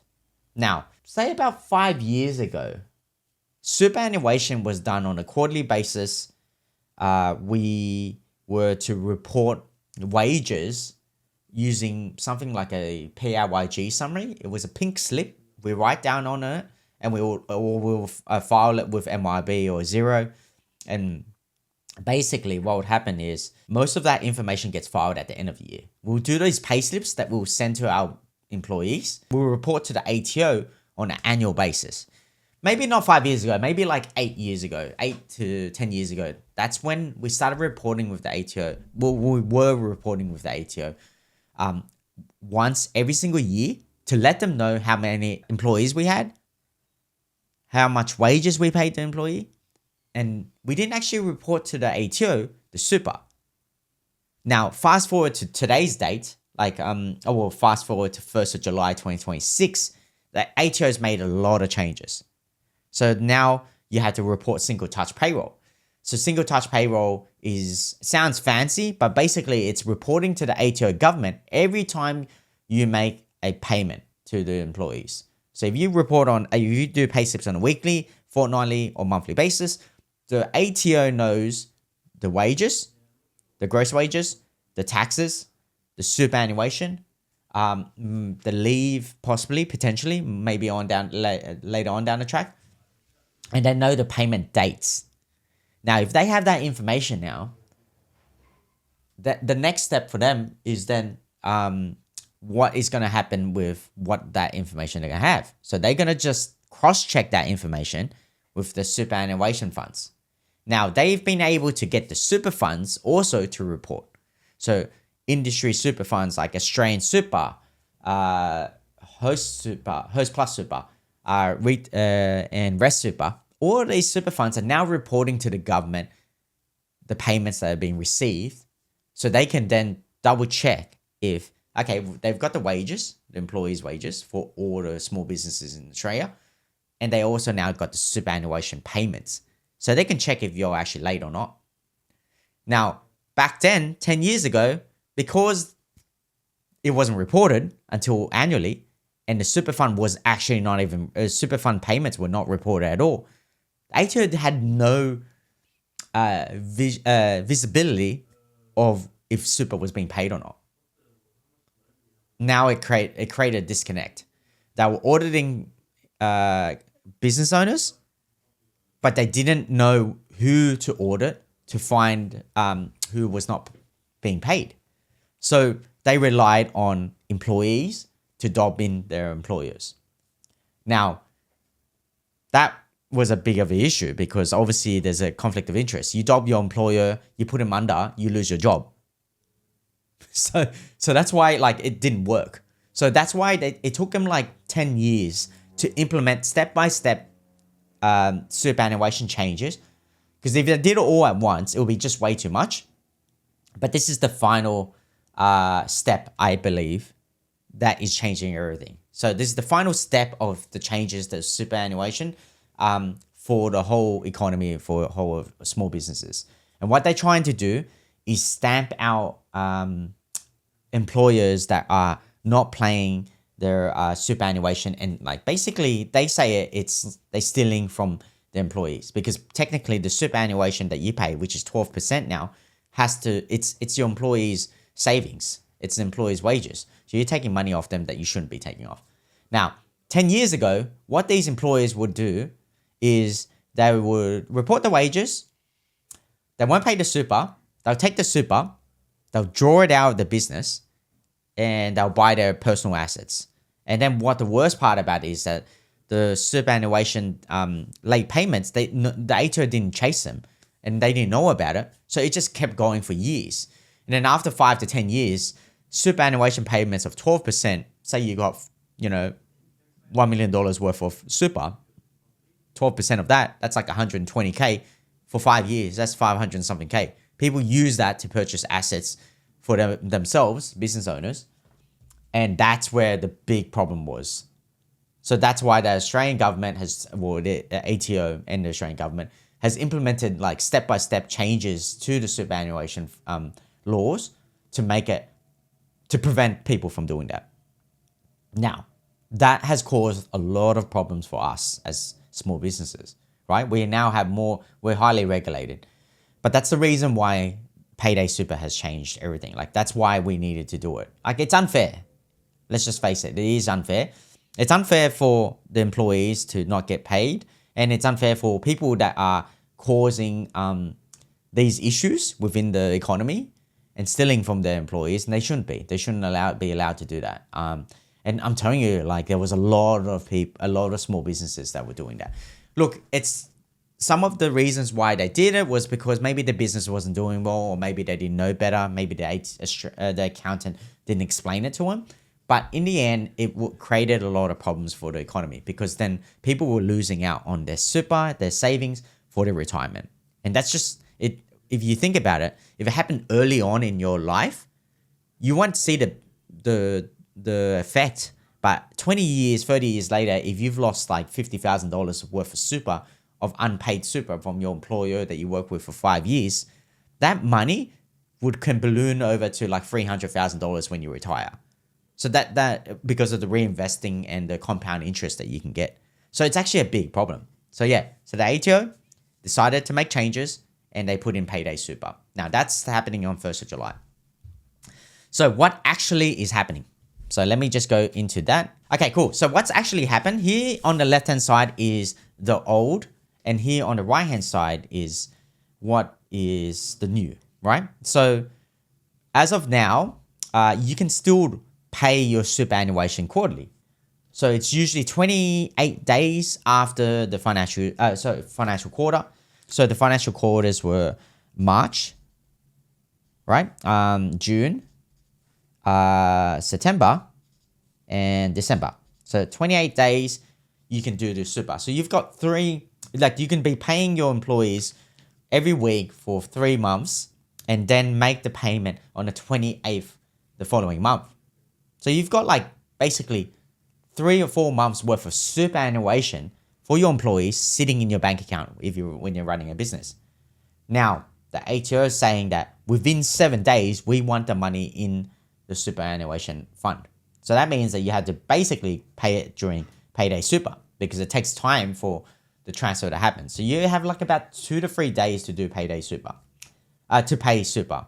So it's moved from quarterly to possibly weekly, fortnightly, or monthly, depending on how often you pay. One thing that I need to mention is that for new employees, you can't get the information in time. You have to implement the information into the system. So it takes a bit of time. So they've given you 20 days. The superannuation rate stays the same.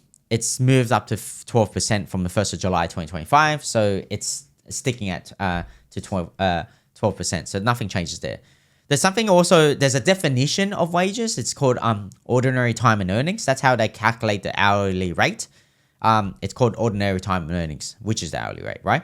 Now, it's now called QE. And QE stands for, I forget what it stands for exactly. Let me find out. Give me a second.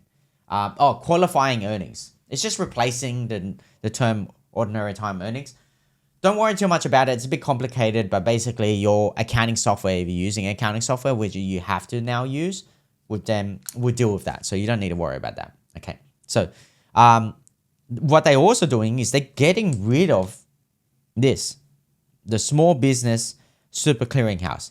So in 5 years ago, 6 years ago, because they were doing single touch payroll, they needed to get every business online.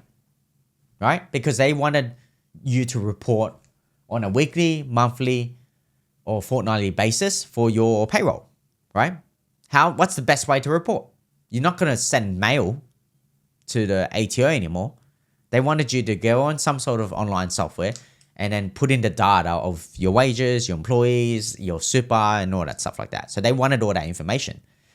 So then they created something called a small business super clearinghouse.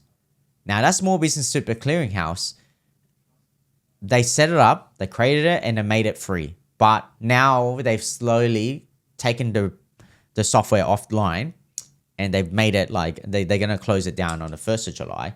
And the reason being is because they say, well, we're going to just rely on the vendors, the software vendors. So the accounting softwares. So softwares like Xero. So that's why I recommend using Xero. Because I think Xero will be able to solve your payroll, your pay slips, your single touch payroll, and it would also solve the issue of like Payday Super. So it'll make everything seamless. So that's hence why you should use a software like Xero, which I think most of you guys are using right now. So you don't need to worry too much if you're currently using it. But Small Business Super Clearinghouse was for business owners that didn't really have accounting software, that were reporting everything through like maybe Excel spreadsheet, and then giving the Excel spreadsheet to the accountant, and then the accountant will lodge it using that. But nowadays, you should be using something like Xero now. Now, what they also did is they've done something very cheeky. There's always been penalties for super. There's like, if you don't pay your super in time, there's going to be interest and fines. They haven't changed the rules about the interest and fines. You know, there could be like anywhere between 25% to 200% for SGC, right? They call it super guarantee charges. So you get, if you're late on your interest and fines, they charge you, 10% to, all the way to 200%. Now, the problem is, back then, when it was done quarterly, how many times were you late? You were late 4 times. Now, if you report on a weekly basis, how many times could you be late? You could be late 52 times. So that means they will charge you interest 52 times, fines 52 times per employee. So if you have 10 employees, you'll be charged 520 times. That's crazy, right? So they didn't change the rules, but the only thing they did was just say you had to pay, as you pay Payday Super. So when you do your payday, so that as a result, the interest is actually a lot more faster and a lot more often, and the fines could be a lot more often.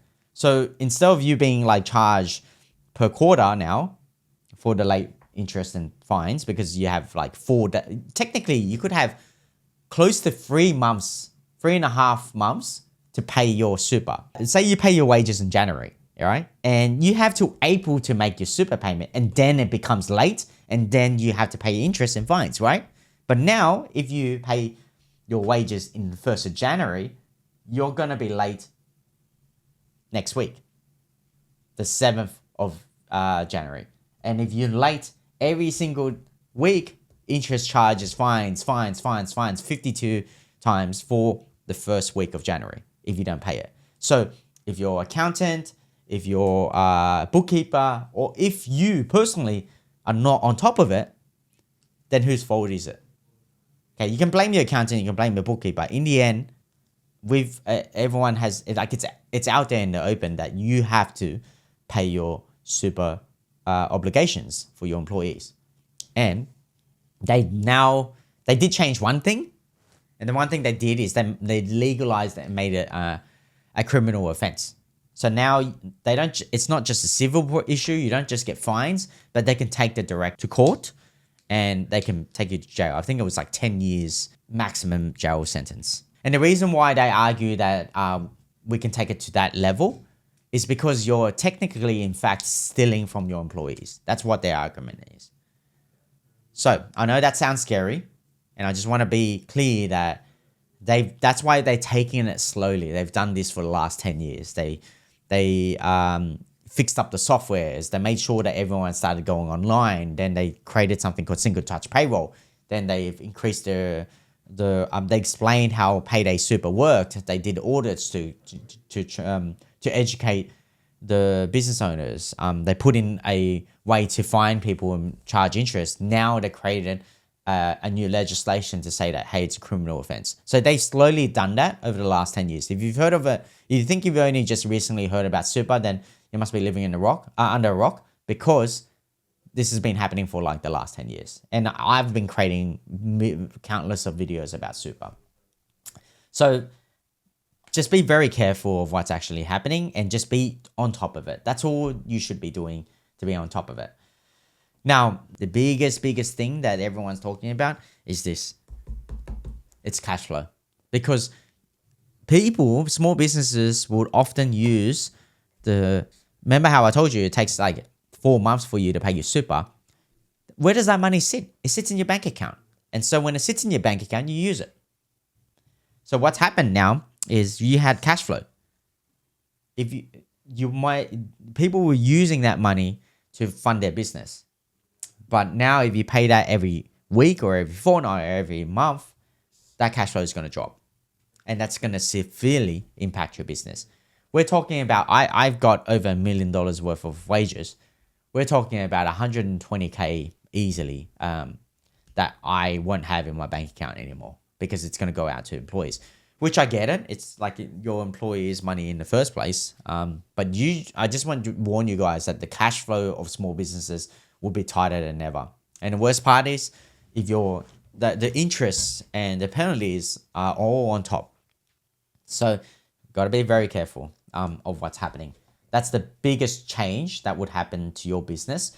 Not the reporting, because the reporting pretty much is quite similar, and I'll show you guys how that's done using Xero.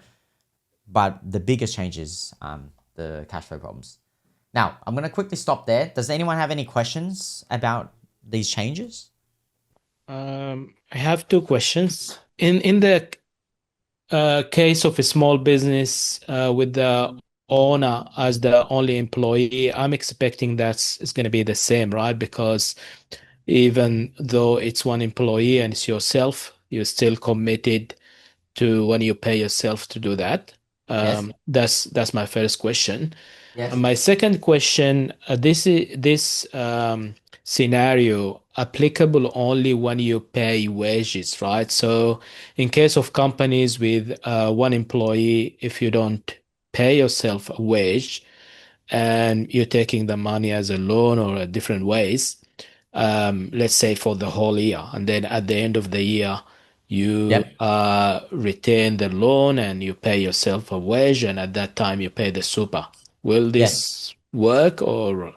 Yeah, so you're saying, okay, so the first question was, does it affect the sole director that's the employee, right? Yes, it does. Yeah. That's the quick answer is yes, it does. They don't care anymore. They don't care if you're a director and you're the one getting paid. They still want you to do Payday Super properly, okay? So would they take you to jail? Probably not. Would they like criminalize you? That's my question, yeah. Yeah, they won't take you to jail, but they would still charge you interest. They'll still penalize you. The chances of you getting audited probably lower than because your wages aren't as high because you're only paying yourself. You're not going to be paying millions of dollars.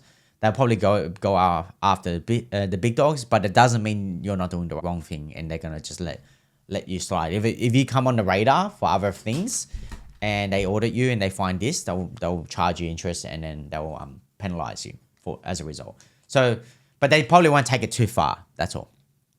They'll give you a warning, slap you on the wrist, and charge you interest. Yeah. Now the funny thing is, where does the interest actually go? The interest actually goes back to your super fund account. So it doesn't go to the ATO. It's a bit silly there. So you're paying interest to yourself. So basically, the argument is that if the money was sitting in the super fund, it would be earning interest. So therefore, we should be charging you interest to give to the super fund. Yeah. So that's the first question answered. Second question answer is, what happens if you don't pay yourself wages? Then you don't have to worry about this. You can pay yourself dividends. Now, I think you're also going, well, what happens if at the end of the year I do the wages and I don't do it from July to March, for example? Yeah. There was a bit of rumors, like it has. I don't know what the ATO is going to do in that sense because it hasn't happened. Like, well, we don't know until after 1st of July, technically, the ATO stance. But my argument is you can't control how I pay my wages.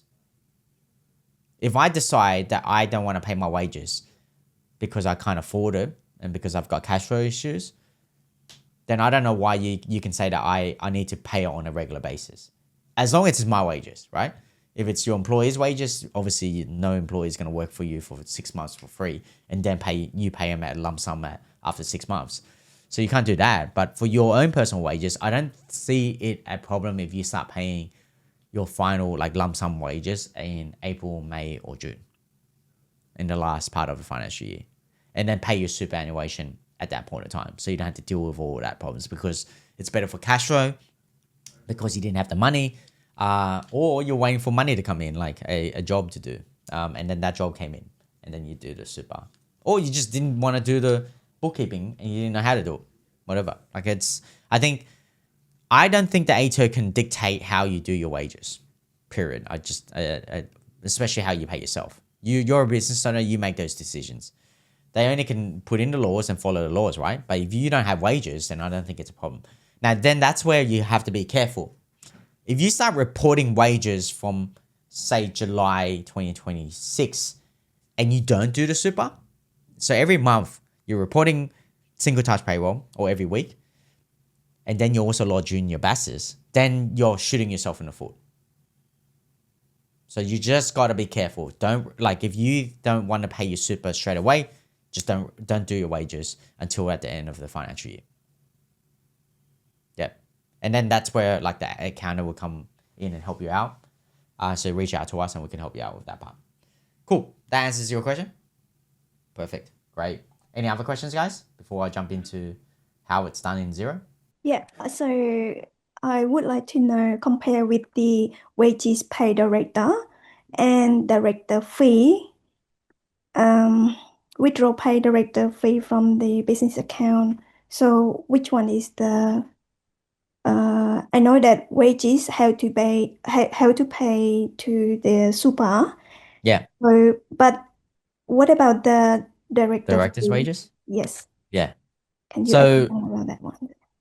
So that question used to get asked quite often. And I'll explain why. Because accountants were confused 10 years ago that they thought that director's fees didn't have super. So they could pay director's fees and you didn't need to worry about super. The ATO clarified that long time ago, that director's fees still have super. So basically, it's director's fees are still the same thing as wages and salaries. That's how they see it. So whether you pay, and that's why I'm not surprised that you're asking this question, because you probably learned it off another accountant or previously or back then or something online. But basically, whether it's director's fees or whether it's wages, it's the same thing. If you start reporting it on your pay slips or you report it at the end of the financial year, because director's fees usually get reported at the end of the year, you work out what the profits are or how much money you're taking out, and then you report it as a director fee, right? The ATO still requires you to pay super on it. So they'll see it. And how they see it is whether it's in single touch payroll or it's whether it's in your BASs. So if you put it as director's fees, it will show up in your BASs. All right. And then they'll see gross wages, W1 and W2. They should see it there. If they don't see it there, they'll see it in the company tax return or business tax return. They'll see your wages and salaries that you've paid for all your employees. They'll match it to your BASs. It doesn't match. And they'll also match it to your single touch payroll. It doesn't match. They'll bring an audit onto you, and then they'll go, you haven't paid super, you haven't reported your wages, we'll fine you for that. So to answer your question, yes, super, it applies to this too. Now, it's just maybe that you haven't been reporting the, well, no, I think you have, because we're doing your bookkeeping. But you should be reporting super and taxes for your director's fees as well. Now, you might be confused with drawings. So if you're drawing money out of the company and you're treating it as a director's loan, there's no superannuation. There's no gross taxes. There's no taxes in anything. But however, you have to report that as a loan, Division 7A, and we just got to do that properly at the end of every financial year. But April, May, and June, where we're sending out emails to our clients, and we always say, hey, we need to go over your tax planning, but we also go over how much money you've drawn out of your business, and if we need to report it as a director's fee and pay super taxes, or do we just treat it as a director's loan that you'll pay back? I've only got one last part. So the action plan, I just want to show you guys what you need to do. Now, most of you guys are on Xero. So I'm just going to work off Xero. If we do your super in your wages, all you need to do is just make sure that you authorize us on a regular basis to pay the super. But once you do your employees' pays, you basically what you do is you go to payroll and then you go to pay employees. Now, you should already know how to do all your pay runs, and you should know how to file all your STP. This is a demo company that we're using, so it's all looking like it's overdue. But once you've done the superannuation payment and you click on this, for example, so you've got James LeBron, Oliver Gray, and Sally Martin, all fake employees. But once you post this pay run, at the bottom here, once I post it and make sure this is all correct, nothing changes. It's only the superannuation that changes. So before, back then, you would just make a payment and you pay your wages because your super wasn't due until 3 months later. Now, you just click on pay super. Now, this hasn't been set up yet, but luckily, I've got a picture on how it looks. So basically, once you click on pay super, I've deleted the employees' names and stuff like that, but just to keep the confidential information private. But basically, once you click on pay super, it will take you to like a superannuation screen. And for the super that you haven't paid yet, you just need to click on these ones here and click on submit for approval. So once you submit for approval, you'll get a phone message, a PIN, and then you just put in the phone PIN number, and then it will direct debit the money out of your bank account, out of your business bank account. That's how simple it is. And you just need to follow that extra step when you do your wages. So initially, wages would be just literally payroll, pay employees. It's all set up already. And then you might have to go add pay run, add it for this current fortnight, click on next, and then change, put in the hours if needed, or put in the annual leave or sick leave, whatever it is that you need to put, or bonuses or whatever it is that you need to pay them. That's all good. That doesn't change. Everything that you've been doing already stays the same. But the next step is now when you post a pay run, there's a section that allows you to pay the super as well. That's it. That's all you need to do. You just need to make sure you add in that step every time you do your pay runs. Pay the super. And you should do it on the day. But obviously you got to check if you have the money for the bank. Now, how much is it? It's basically these added up or this amount here. So you just need to know that this money, and obviously this money, is enough in your bank account for you to be making that amount. And so you just got to plan better, because that money is going to come out of your bank account every single week, fortnightly, or monthly. Can you move to monthly? I think the answer is yes, if your contract allows you to do that with your employees. For yourself, of course you can. You can do it quarterly, you can do it annually, it's up to you. That's basically it, guys. In Australia, superannuation rules are actually one of the best things the government's implemented for us. You won't see the benefit now, but in 20, 30 years' time or 50 years' time, you'll see so much more benefit. Less people are on Social Security. Okay, maybe this is an economics thing, but yeah, less people on Social Security. More people have their own savings that they can rely on, so they don't have to continue to consistently work, and they will have some money saved up for their retirement, or something when something bad happens to them, then they can't work anymore. You don't want to see, like, you know, your older parents, and when they're 60, 70 years old, still trying to work, and you know they end up becoming homeless as a result. And that's why in other countries, even though it's a Western city, it's you see a lot of elderlies homeless because the superannuation and Social Security isn't the best. I asked the question: if you subcontract through other larger business, are you saving the client business payroll tax? Is payroll tax only applicable to permanent employees? Does it include subcontractors as well? Okay, that's a very good question. If you get a contractor to do work for you, they're a contractor, so you don't have to pay their taxes, you don't have to withhold any taxes, you don't have to collect tax file numbers, employment contracts, but they could still be a employee for super purposes, and you still need to pay the super. So there are a lot of businesses that try to set up, put everyone on contractor, so therefore you don't have to deal with super. Okay, the only way to avoid super properly is that you're not paying that person for their time and efforts. The rules stipulate in the superannuation rules is that you are considered a worker for superannuation purposes if you actually put in your effort, your labor services, and your you put a personal exertion and you help that person. For example, if I hire someone that's a contractor, but if I pay them for their time to do some work for me, then technically they're still a employee for superannuation purposes. So I have to pay super for the contractor, but I don't need to pay their taxes. But if that person set up a company, I'm not paying, and I'm not working with that contractor that's an employee, because that person, that entity is not a person, it's a company. That company can't be a worker. So that's why you'll see in your situation, because you're in the construction and building and tradies industry, that you will see that a lot of businesses do this. Okay, a lot of tradies will set up a company for their own benefit because there's loads of risk, but they also set up a company because then they're not considered employees anymore, or workers for superannuation purposes, and so therefore you don't need to pay super for that person. Okay. Is it the right thing? I don't know, but I just see a lot in that industry. To answer your question, technically, there is a lot of companies in your industry that advise even the employee wants to do that as well. But the employee then, instead of becomes a contractor instead for the business, they might finish their apprenticeship, so they don't really need to work for that employer anymore, and they want to work for multiple builders, for example. So therefore, they just then set up their own PTY limited company, then contract their services out to other businesses. That's technically right. They're running a business, so therefore you don't have to deal with their super anymore. So those businesses that pay that apprentice doesn't need to pay for super as well, as long as they have a company. But if they're a sole trader, then there is a case where you have to pay super still. Do you get a deduction on the interest if you pay it early?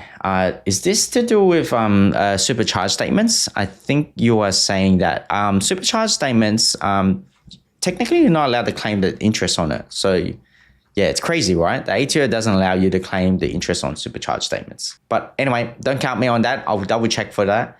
But I heard that from memory that they don't allow you to claim interest, a tax deduction on interest for super.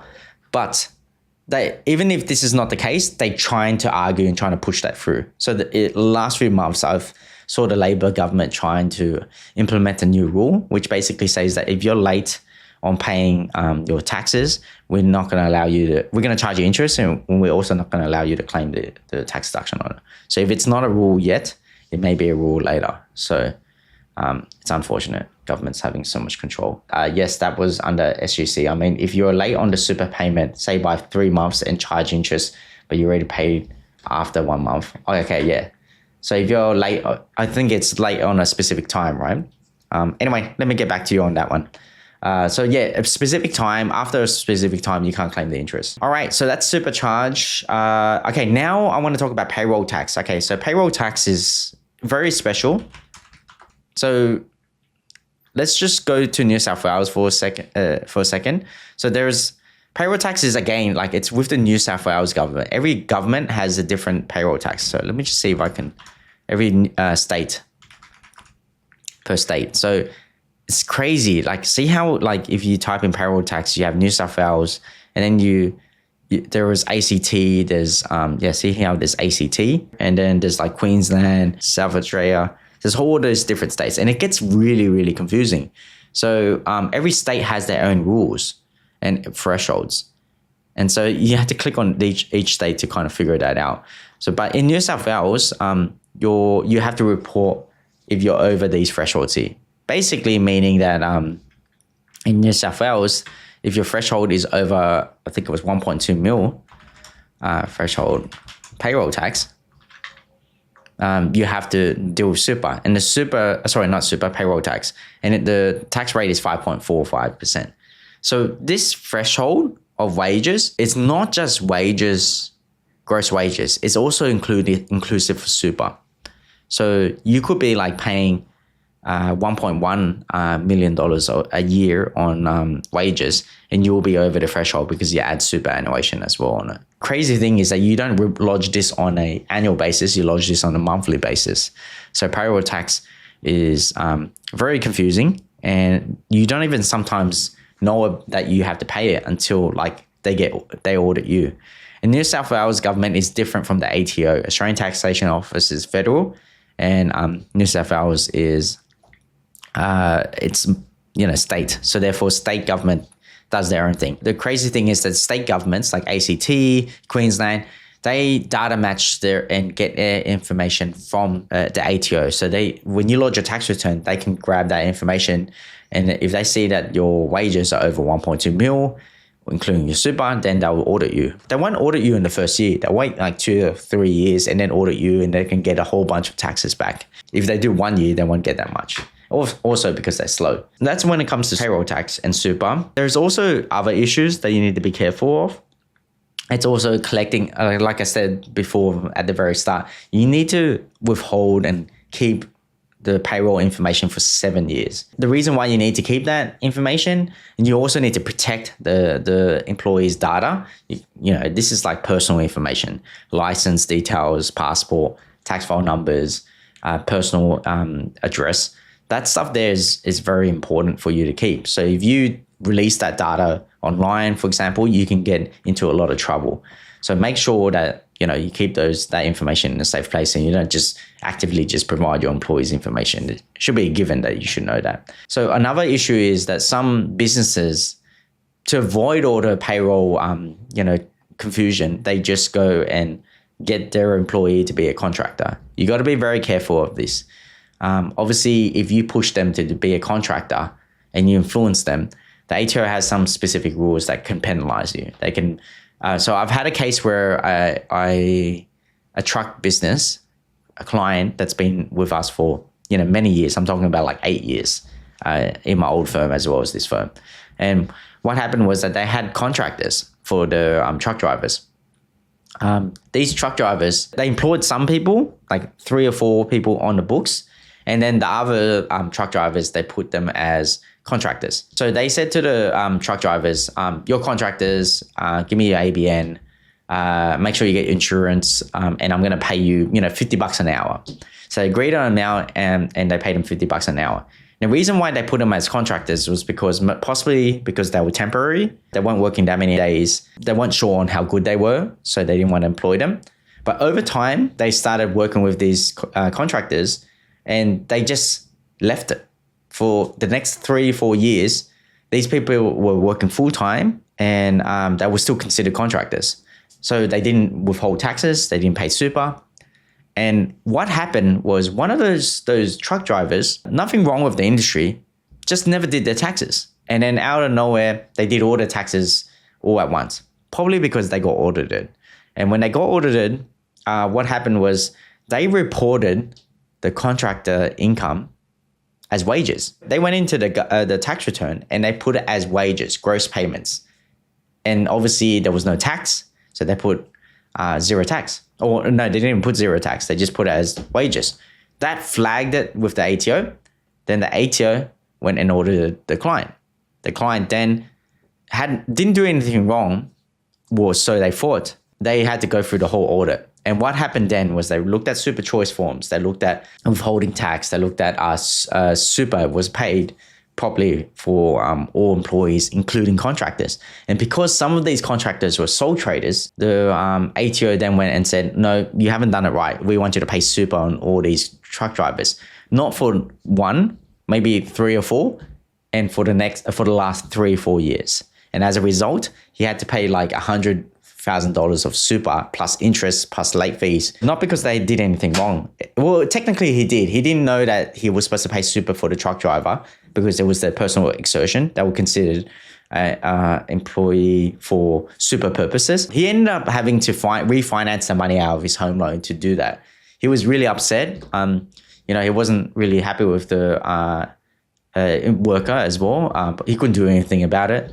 But yeah, let's just say that the relationship with the worker and the employer they weren't happy with each other after that. So that's something like that happens quite a lot when it comes to wages and payroll. The main things you need to look out for: the awards, the contractor versus employee, the superannuation, the withholding tax. Leave is really important, and making sure that you report a single touch payroll properly and make sure that you have the payments accurately. So loads of things you need to think about, and it's just a really good reminder for you guys to think about all those things and make sure that you're doing it right for your business.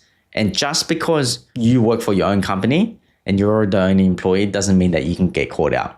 It's never happened to my clients where they get caught out and have to pay their own super, but I've seen it happen for other accountants and their clients. So I had a case where one of the accountants came to me and said, "Davie, have you ever had this case before?" And then I said, "What's the case?" The case was that a client was audited for 3 years worth of unpaid super, and that super was for the director, which was the client. And I asked him, "That's crazy. Like, why is the ATO making him to pay super? It's his own super anyway." And he said, "I don't know, to be honest. Like, I don't even know how it happened." But I asked him, so did the ATO end up making him pay it? And he had to pay it. So he had to lodge the SGC forms, pay the extra administration fee, $20 per quarter per year as well, and per employee as well, and which is just for himself. And then he also had to then pay all the interest payments to his own super fund. Very ridiculous. This person was a young guy as well. look, he should have done it correctly when he was paying himself, but he just didn't do it properly. And as a result, it ended up costing him a lot of money. Do you blame the accountant? Yeah, you could probably possibly blame the accountant as well. In that case, we try to remind our clients.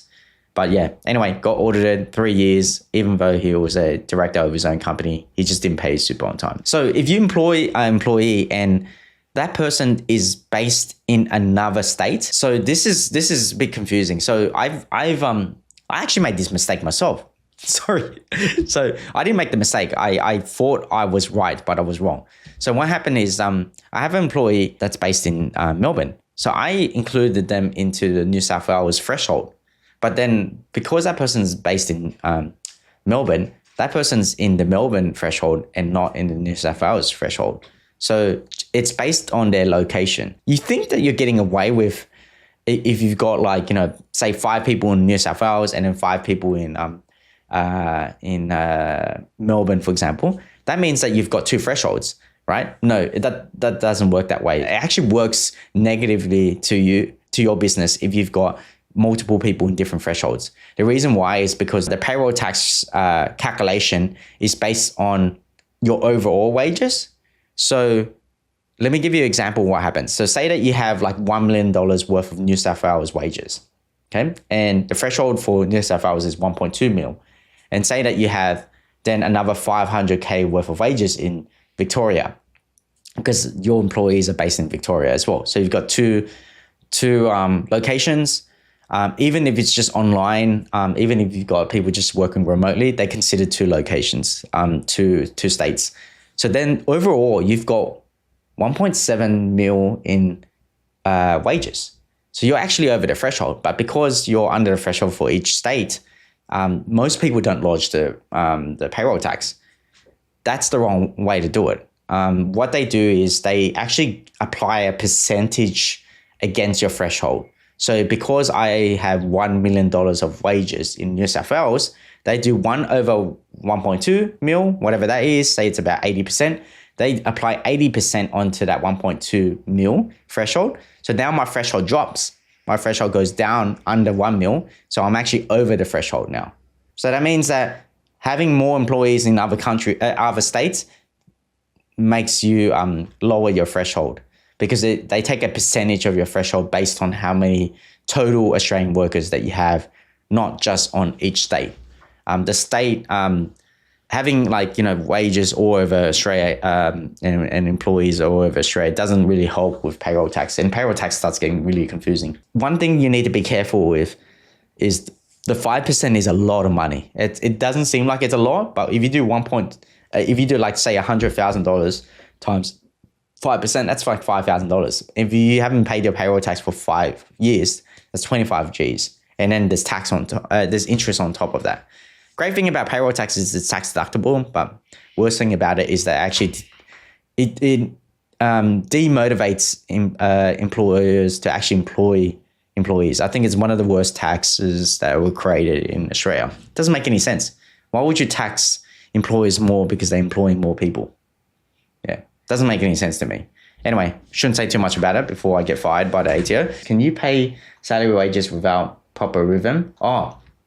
Like skip a month of salary if a company makes less money. So you're probably talking about if you employ yourself, like for the director or, you know, for a family member, of course you can. You can like play around with the wages. It doesn't really cause any issues for audits. There's a general like idea that some clients think that if you like play around with your monthly wages, it might trigger an audit because it looks weird. It doesn't look weird at all. It's actually quite normal for businesses to go up and down with their wages, especially in certain industries. And if you're a startup business, it happens all the time. I have some clients that don't pay. They take money out of their company, and this is another deep dive, and they call it like drawings or loans. And then at the end of the financial year, they decide, you know what, all the money I've taken out, let's treat it as a wage. And they take up like a massive wage payment that they've already received, but they take it up in June, for example. So it's all good. It doesn't have to have a specific rhythm or like a fixed amount, even if for external employees as well, because some businesses have seasons. So during Easter, for example, if you sell show bags, which we have a client that does, then that business would only be really busy during Easter and other specific seasons. So you don't actually have employees for the other times, as much. So makes sense. There are actually 3 main ways to minimize your tax that I tell clients. One way is shifting your taxable income away from your personal name or from other entities. So for example, if you had all your income in your personal name as a sole trader, one way of reducing your taxes or minimizing your taxes is actually shifting that to a company. So the company tax rate is 25%, whereas your personal sole trader is 47%. Some accountants say that that's a lie. There's no way that you can actually reduce your taxes. Technically, if you end up taking that profit back into your personal name, yes, you have to pay the 47%. However, if you move it into a company and then reinvest it in a company, then you're paying that 25% for a short period of time. And then once you make a good return, you can move that back into your personal name.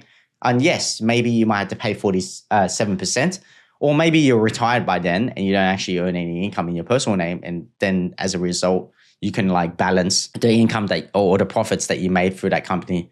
And you've already paid 25% tax, so you don't pay too much in your personal name after that. So that's the first method. The second method is increasing your tax deductions. So increasing expenses. So your profit then as a result is less and your taxable income is less. So therefore you pay less tax. So such ways is like putting money into superannuation, prepaying expenses, putting expenses through the business, finding expenses that you may have paid already that you think is related to business so you can claim those expenses.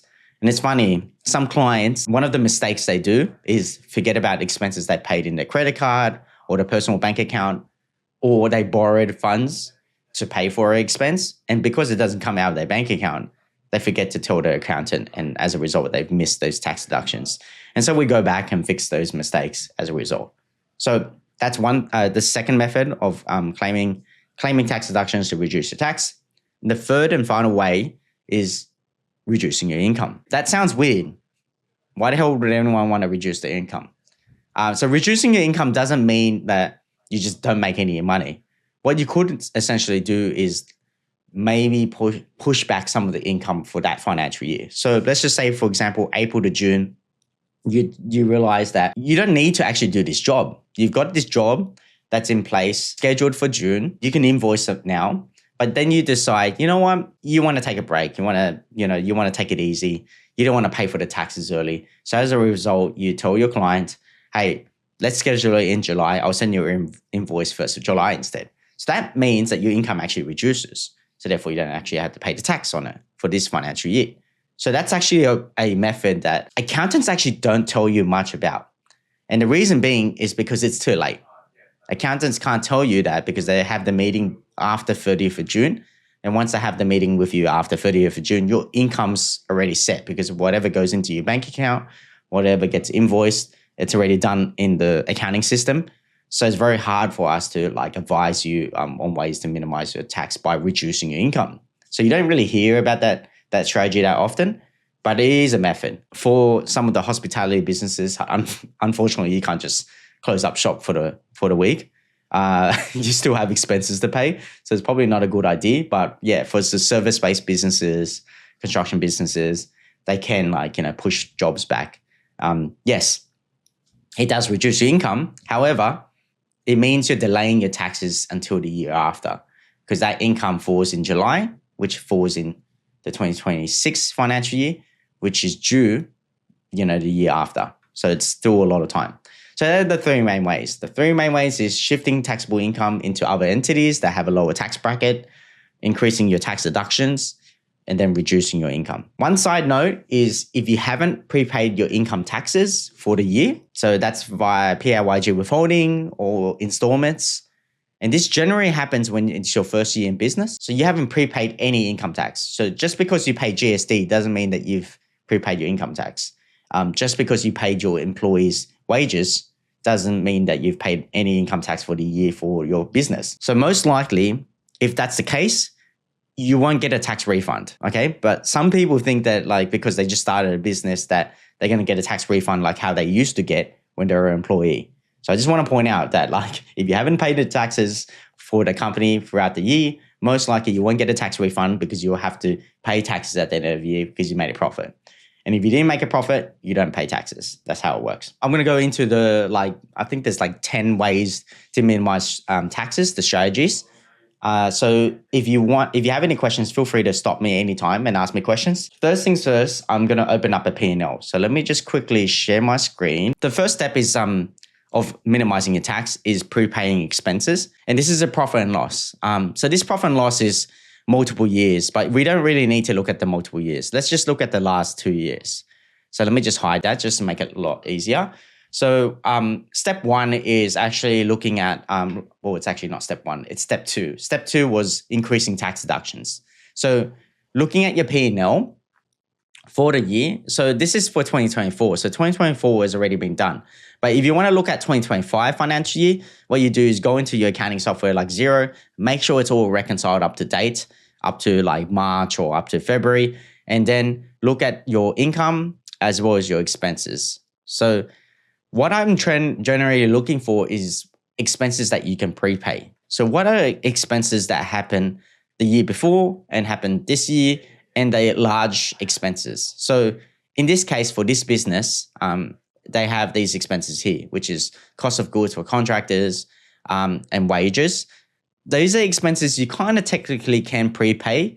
And these also like commissions is probably something else that you can probably prepay. What it happens quite often is subscriptions. These things here are expenses that are for the whole year, so you can actually pay those. Other expenses that you can also claim is insurance as well. So what we're looking for with the Tax Act is the Tax Act actually says that any expense that you can prepay up to 12 months, so you can actually utilize for 12 months, you can actually claim in this financial year. So it's a very handy tool for you to bring forward expenses that you want to claim and you don't want to claim it in 2026. So if you know you're going to be paying for this in July, August, September, then maybe possibly look at bringing forward those, calling up your insurance company, or even booking the airfares that you were planning to book and claim those as before 30th of June. So training seminars as well, if you've got like training that you want to do that's booked in for say December, you can give them a call them to send you an invoice early and then pay them up front as well. So these expenses are expenses that you're planning to pay again in the next 12 months, but instead bring them forward to June or May and make the payment earlier. By doing that, that means that you can actually reduce your net profit, and as a result, reduces your tax. Okay, so again, like I said, the main common things that you probably could claim are insurances, subscriptions, motor vehicle expenses, training, travel, subscriptions. Let's see, repairs. Repairs is also something. So some of these repairs that you had to do in the office, instead of like I said, you don't actually have to do the work straight away. So you can still prepay for it. As long as it gets done, the work gets done in 12 months, then you can still claim it. That's the rule. Office equipment and office expenses is also something that you can claim. Client gifts, like buying gift cards for your clients, that could be tax deductible as well. And then, wages. Okay, so wages, obviously you can't really prepay wages. It's kind of stupid to do that because the guy can just leave. But if you're thinking of paying a bonus or some sort of commission to your employees or your team members or contractors, maybe that's a good idea to do. You could bring forward July expenses like wages. I don't generally think that's a good idea sometimes because then you have to deal with, making sure that they are efficient with their job and they're getting paid early. But if you do trust your team members, you could bring forward these expenses. Okay, so sometimes people then go and asking, Davie, well, if you do that, then what happens to next year? Like you're just basically delaying your taxes. Exactly. You are right. You are delaying your taxes. But by claiming all the expenses here, then that means that next year you will have less expenses to claim and therefore you'll pay more taxes. My argument towards that is that if you have more money to invest in your business early on, you'll be able to grow your business a lot more. Okay, as long as you spend it on smart things. I'm not telling you to go buy a Lamborghini or like, a G-Wagon for your business, because then like you're getting a tax deduction for it. It's a bad idea. What you should be doing is spending on money that expenses that you're planning to spend on anyway, to be able to get the tax deduction for it. So you can be able to reduce your taxes. So therefore you have more cash to be able to reinvest back into business. And then eventually you will end up paying the taxes. So that's the whole point. The whole point is eventually you will pay the taxes. And so therefore it's not that bad of idea to do that. The next thing I wanted to talk about is increasing your superannuation contributions. These entities here, like having a trading trust or having a trading company, is usually the method that most businesses have. They either have a company that trades or a trading trust, or maybe a mixture or hybrid of both, where they have the company that trades and then the trust as a holding entity like this, something like this. So what I want to show you guys is the tax rates for each section.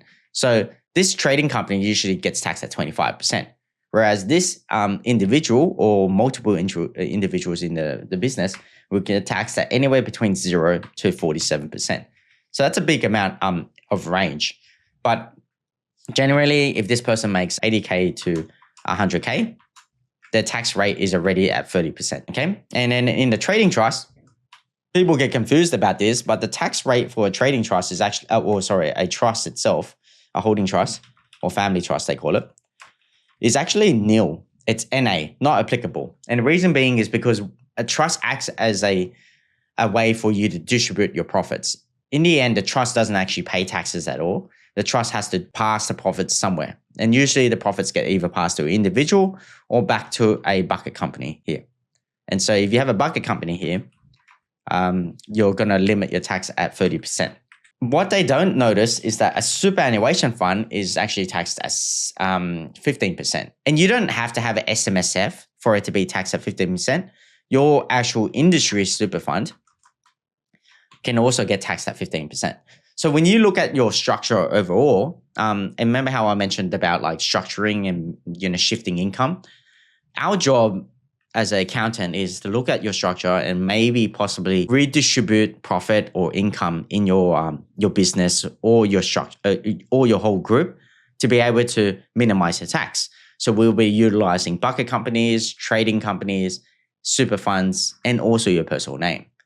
That's what we do. And our goal is to keep it between 25 to 30%. It'll be great to put all your money into super, but the problem is that you won't be able to access your super until you're 60 years old or older. So the second step leading towards that is actually to move some of the money into super. And so you can actually contribute money into super. And the great thing about super is that you would get taxed at 30%. So let's just say that you made about $100,000 in income in your personal name, right? And then your business made about 250K. You have a limit of how much super you can put in. But because you paid yourself 100K, you get taxed at, you get super of 11.5%. So your business already paid 11,500. What you could do is actually put in up to the full limit of super that you can put in, and that's called concessional contributions. So in Australia, you can actually put in up to $30,000 in super as of 1st of July 2024. And so because you've already only put in 11.5, you can actually put in close to 20K into super. And by putting 20K into super, normally you would have got taxed at this times 25% for the 250K profit. But because you're putting the 20K in now, we'll say it's 19,000 just to be safe. Then what would happen is that minus the 19,000, then times 25%, then it goes down. Oh, sorry, it's not minus, it's plus. 250K minus 19K, and then your tax goes down to 57K in the company. But what happens in your super is then that $19,000 hits this super fund plus your 11,500 that's already been paid by your employer. And then what would happen is this plus this equals to this. And as a result, you get taxed at 15%. So you get a lower tax rate. You pay 4,500 in the super fund. You normally don't even see this because you don't manage your super fund, but then it's lower tax rate as 25% and it's a lower tax rate of 47%. However, The only bad thing about this is that you can't access it until you're 60, 65. There are strategies. If you watch my deep dive about super funds and SMSFs, there are strategies on being able to get that money back out by, selling a commercial property into it, or, redrawing after pension and all that stuff like that. But that's something for another day. So just to explain how these concessional contributions caps are, is concessional contribution caps basically means that you can claim this as a tax deduction. You can put this money into super, claim as a tax deduction in your personal name or in the company. And the max you can put is 30%. I just also want to mention, though, there is a rule. If you haven't used the unused cap that previously, you can carry forward that unused contribution cap. So what does that mean? It means that basically if your super balance is under 500K, the ATO says that for the last 5 years, if you haven't utilized that $30,000, in previous years it was 27.5 and 25K, but say it's like, 27.5 and 30K. And the previous years you only put $10,000 in or $7,500 in. You actually have, in the last 5 years, 20K each year to be able to put in. So you can actually, if you've got a massive capital gain, you sold a property and you're close to retirement age, maybe it might be a good idea to put like a whole $100,000 into super, because you can use the unused cap of previous years. Like I said, if you're young, might not be the best idea because you can't access it, but it's better than paying taxes of 47% because you sold this capital gain and made a lot of money on it. You could actually put it into a super fund. And if your idea was to buy an asset with that, when you sold your capital gain, a capital asset, and then you're going to rebuy something else, it might be a good idea to move it into super and buy it in the super fund instead. So they're the options that you could do. And it's actually quite helpful using super to minimize your tax. Sorry, I can see some of the questions now. So SMSF, yes, is the self-managed super fund. Like I said, you don't need to use the SMSF. You could use the industry super fund to buy assets, investments. But when you're generally trying to borrow money or buy a property, then most likely you'll need a self-managed super fund, because a lot of industry super funds don't tailor towards buying a property in the SMSF. Does the extra 19K come out of the business or out of the employee's salary? Either, doesn't matter which way. It just depends how you contribute it. You can contribute it as a employer contribution, or you can contribute it via the individual, where when you do the individual way, you have to lodge a form. The form that you need to lodge is, I think it's called an intention to claim form. So let me just quickly pull it up. So if you're putting it in your personal name and doing a personal tax deduction and you're getting it from your personal bank account, you need to ensure that you reach out to your industry super fund or your SMSF, and then you fill out this form here. It's an intention to claim, and do this before 30th of June, I recommend, and then give it to your accountant.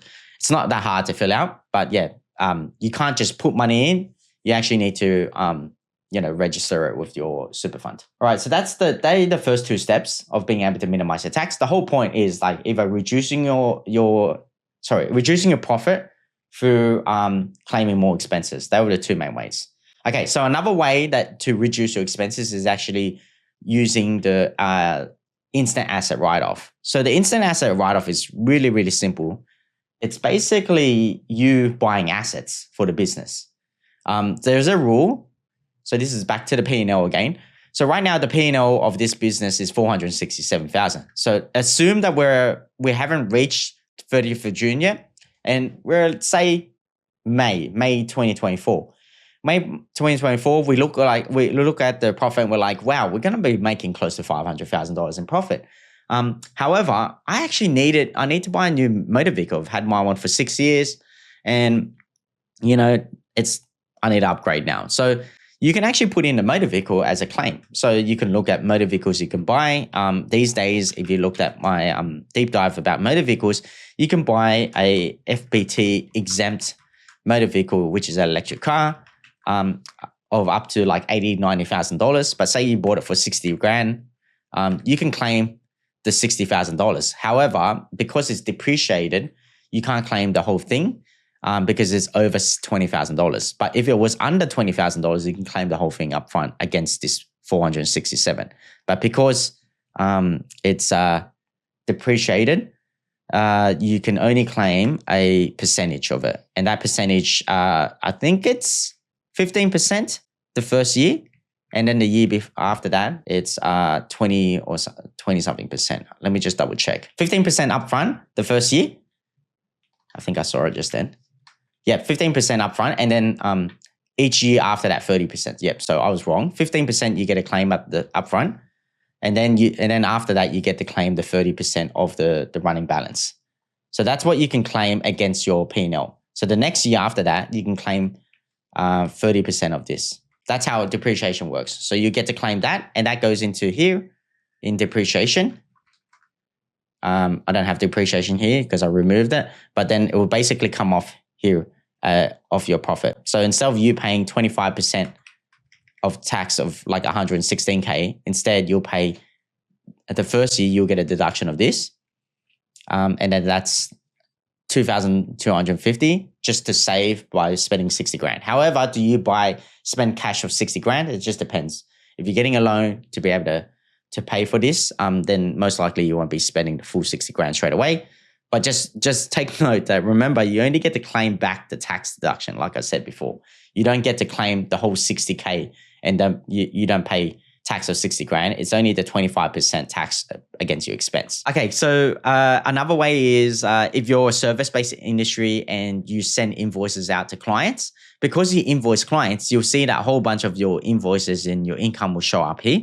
And you're on the accruals method, they call it. So basically, you treat your income as income when you send an invoice out, not when you receive the money. If that's the case, and you issue invoices through Xero, that means that you can actually, some of these invoices that you've sent out could not be recoverable. If they're not recoverable, then you should look at some of the invoices and take up bad debts. The easiest way to do this is go into your Xero file or your accounting software, then go to age receivables or look at your invoices and, reorder them on the latest unpaid invoices, the earliest ones, the ones that haven't been paid for a very long time. You're talking about 60 days plus. Check if they should be written off. If you do that and write that off before 30th of June, that then becomes an expense here in your profit and loss. And as a result, will reduce this 467.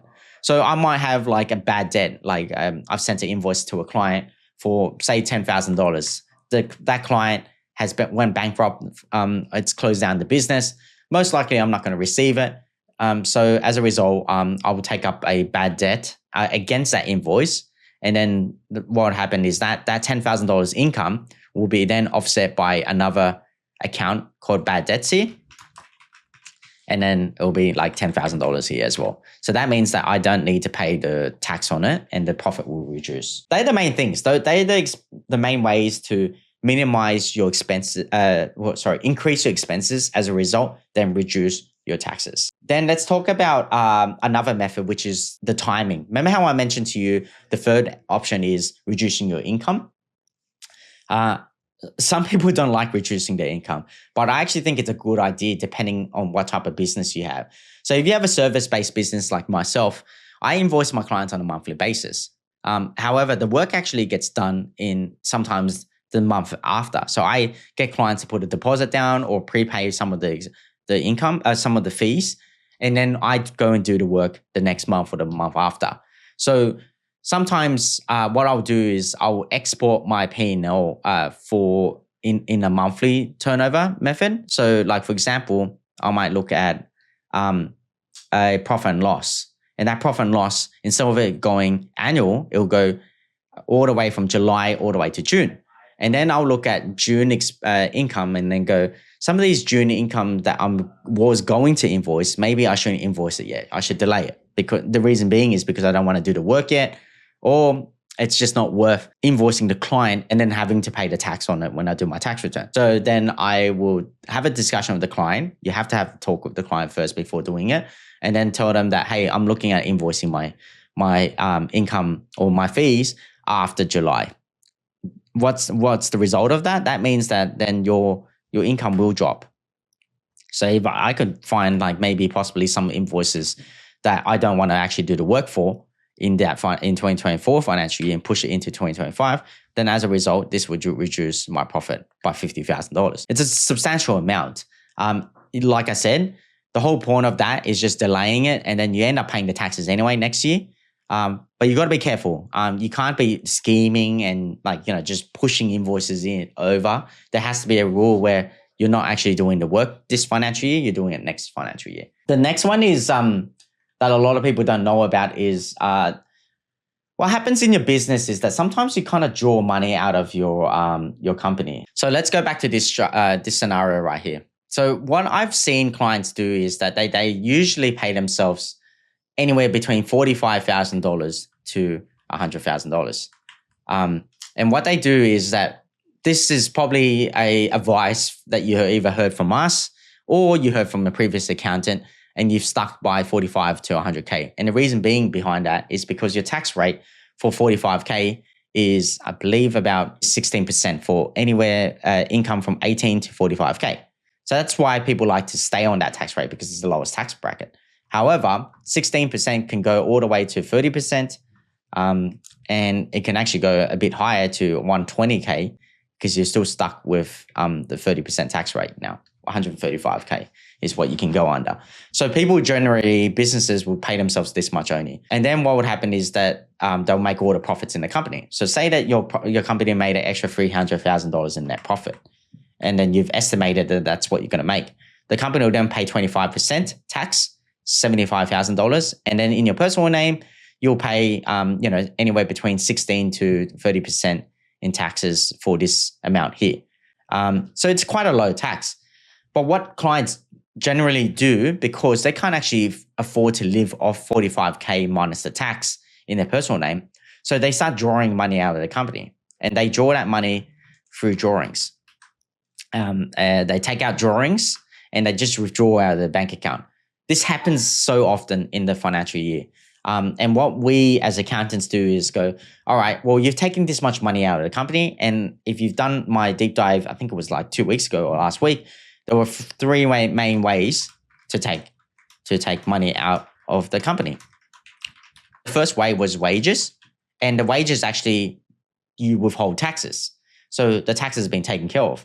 The second method is dividends. So dividends is also an option. However, the tax needs to be paid by the company first before you can take the dividend out. If you don't do that and you take the money out earlier, it's considered an unfranked dividend. And that means that the company hasn't paid the tax. The company's still going to pay the 25%. And then in your personal name, you're going to also pay taxes on that too. So that's the way where clients actually get double taxed by them, by the ATO. That never happens with us.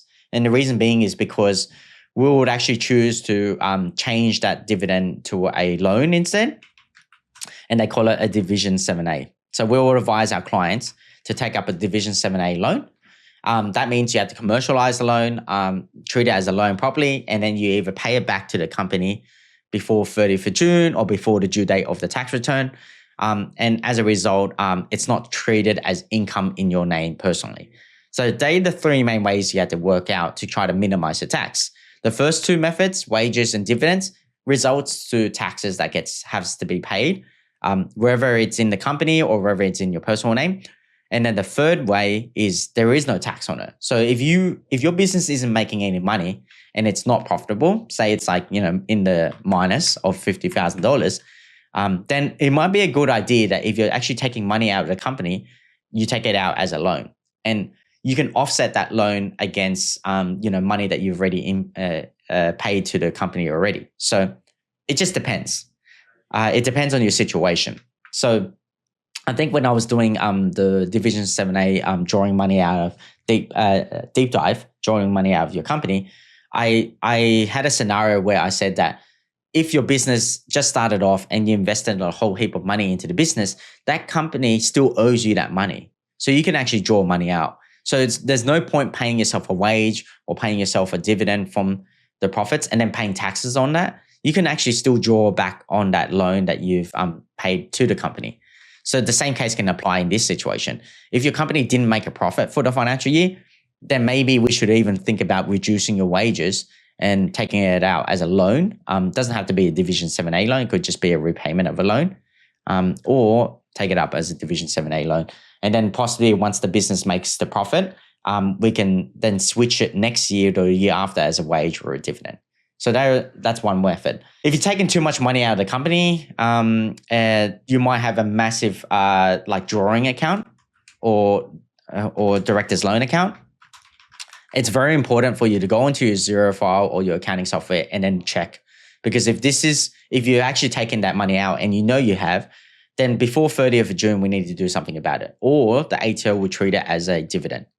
And if they treat it as a dividend, that means that your income with the wage will get added on extra income from the trading company as a drawing, and then the ATO will treat it as a dividend. So you'll get double taxed. You'll get taxed in your personal name for that profit that you've taken out, and you'll also get taxed in the company at 25%. So it's not a good idea. And that's why when you're doing your tax planning, always look at your director's loan. So one thing I just also have to remind you guys is trust distributions resolutions. So if you own a trust, a family trust, we would normally email you and remind you to do a trust distribution resolution. Sounds very confusing, but because you own a trust, like I said before, a trust can't keep the profits. So at the end of the financial year, there's a rule that the family trust needs to determine how much profit it's actually made and then distribute the profits at 30th of June to the beneficiaries. It could be the individual, it could be the bucket company, it could be the trading company. Okay, the funny thing is that sometimes, and most of the time, at 30th of June, you don't actually know what the profit is in the family trust because, dividends hasn't been paid, or it could be because, you're still working on the working papers and Xero, the accounting software. So you don't actually know how much the family trust has earned. So what you should do is just quickly generate like a report, a resolution. A resolution is just like just a statement to say that the family trust's profit. You don't actually have to state how much the profit is, but you can state that 100% of the profit goes to individual 1 or individual 2, or split 50-50 between the family members. Or you can go straight to the bucket company. You just need to generate a resolution or create a statement to say something like that. And that's all you need to do. We will generally send you an email to remind you to do something like that. So we have that in writing, that it's been documented that you have been advised to do it. It's just a reminder. It will get generated on the 30th of June. Like you would generate one in 30th of June. It just needs to be documented. So we'll remind you before 30th of June if you have a trust. And I just want to let you guys know about that, because before 30th of June, it's not really, it doesn't minimize your tax or anything like that, but it's just something that you need to remember to do. One thing that's really important during tax planning period is actually looking at your structure as well. So remember how I mentioned to you the two main ways was reducing your income, increasing expenses, but the third method was shifting your income elsewhere. So what I mentioned previously is that the tax rate of your company is 25%. Tax rate in your personal name is 47%. A lot of businesses stay as a sole trader because their accountant too lazy to change them. But you can see automatically the company here and the tax is at 25%. It's actually lower than the individual. So sometimes shifting from a sole trader to a trading company is actually a better idea. Or even shifting and having a family trust here as well, because you might have multiple individuals in your family group that has a low tax rate. So mum and dad might be in a low tax bracket, and your kids might be. The kids have to be over 18. You can't transfer money over to them. I want to just debunk this myth. So minors under 18, tax rate. I just want to quickly show you guys this, because everyone thinks that they can just pop out kids and then just minimize their tax by distributing profits to their kids. Back then, 10 plus years ago, when I was a kid studying accounting, it was actually a strategy. So a lot of people set up trust, distribute profits to minors, maybe just like they just had a kid and they can distribute $18,000 or $10,000 to the kid's name. But nowadays, the ATO released this rule ages ago, probably about 10 years ago, that says that tax rates for residents who are under 18 for the 24 to 25 year, they can get about $416 and they don't pay taxes. But from $417 to $1,300, the tax is 66%. Crazy, right? It's even higher than the adult. And then from 1,300, it gets to 45%. So obviously, accepted income is excluded out of this. And what does that mean? Accepted income is a fancy word, but I think wages is accepted income. So you can let me just try to find it. Where's accepted income? So you can pay wages to a person under 18 and it's not taxed at this tax rate.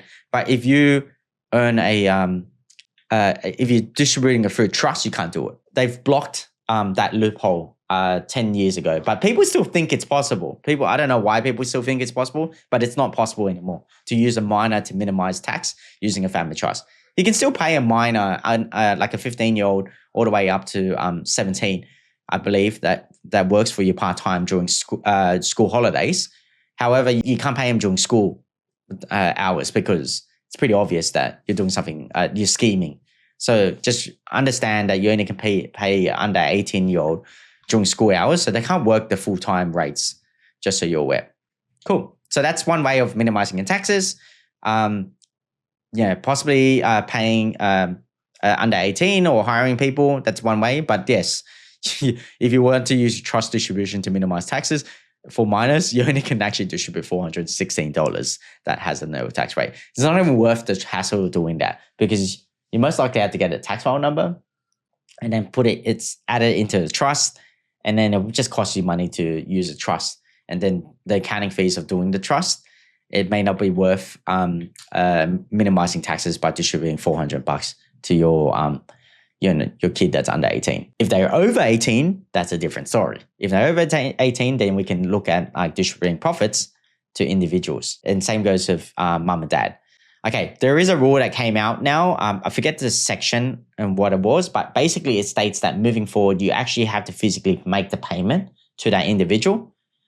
So you get the money into the trust, then the trust actually has a bank account and distributes the profit. So it doesn't have to be distributed on the 30th of June, but just make sure that you have to make that payment after 30th of June. If you make the payment, then there's nothing to worry about. The ATO has been very tough on taxpayers when it comes to trust now, and they're scrutinizing the trusts a lot lately. That's why I generally like companies a lot more now compared to trust, but the trust is still very useful because it gives you flexibility.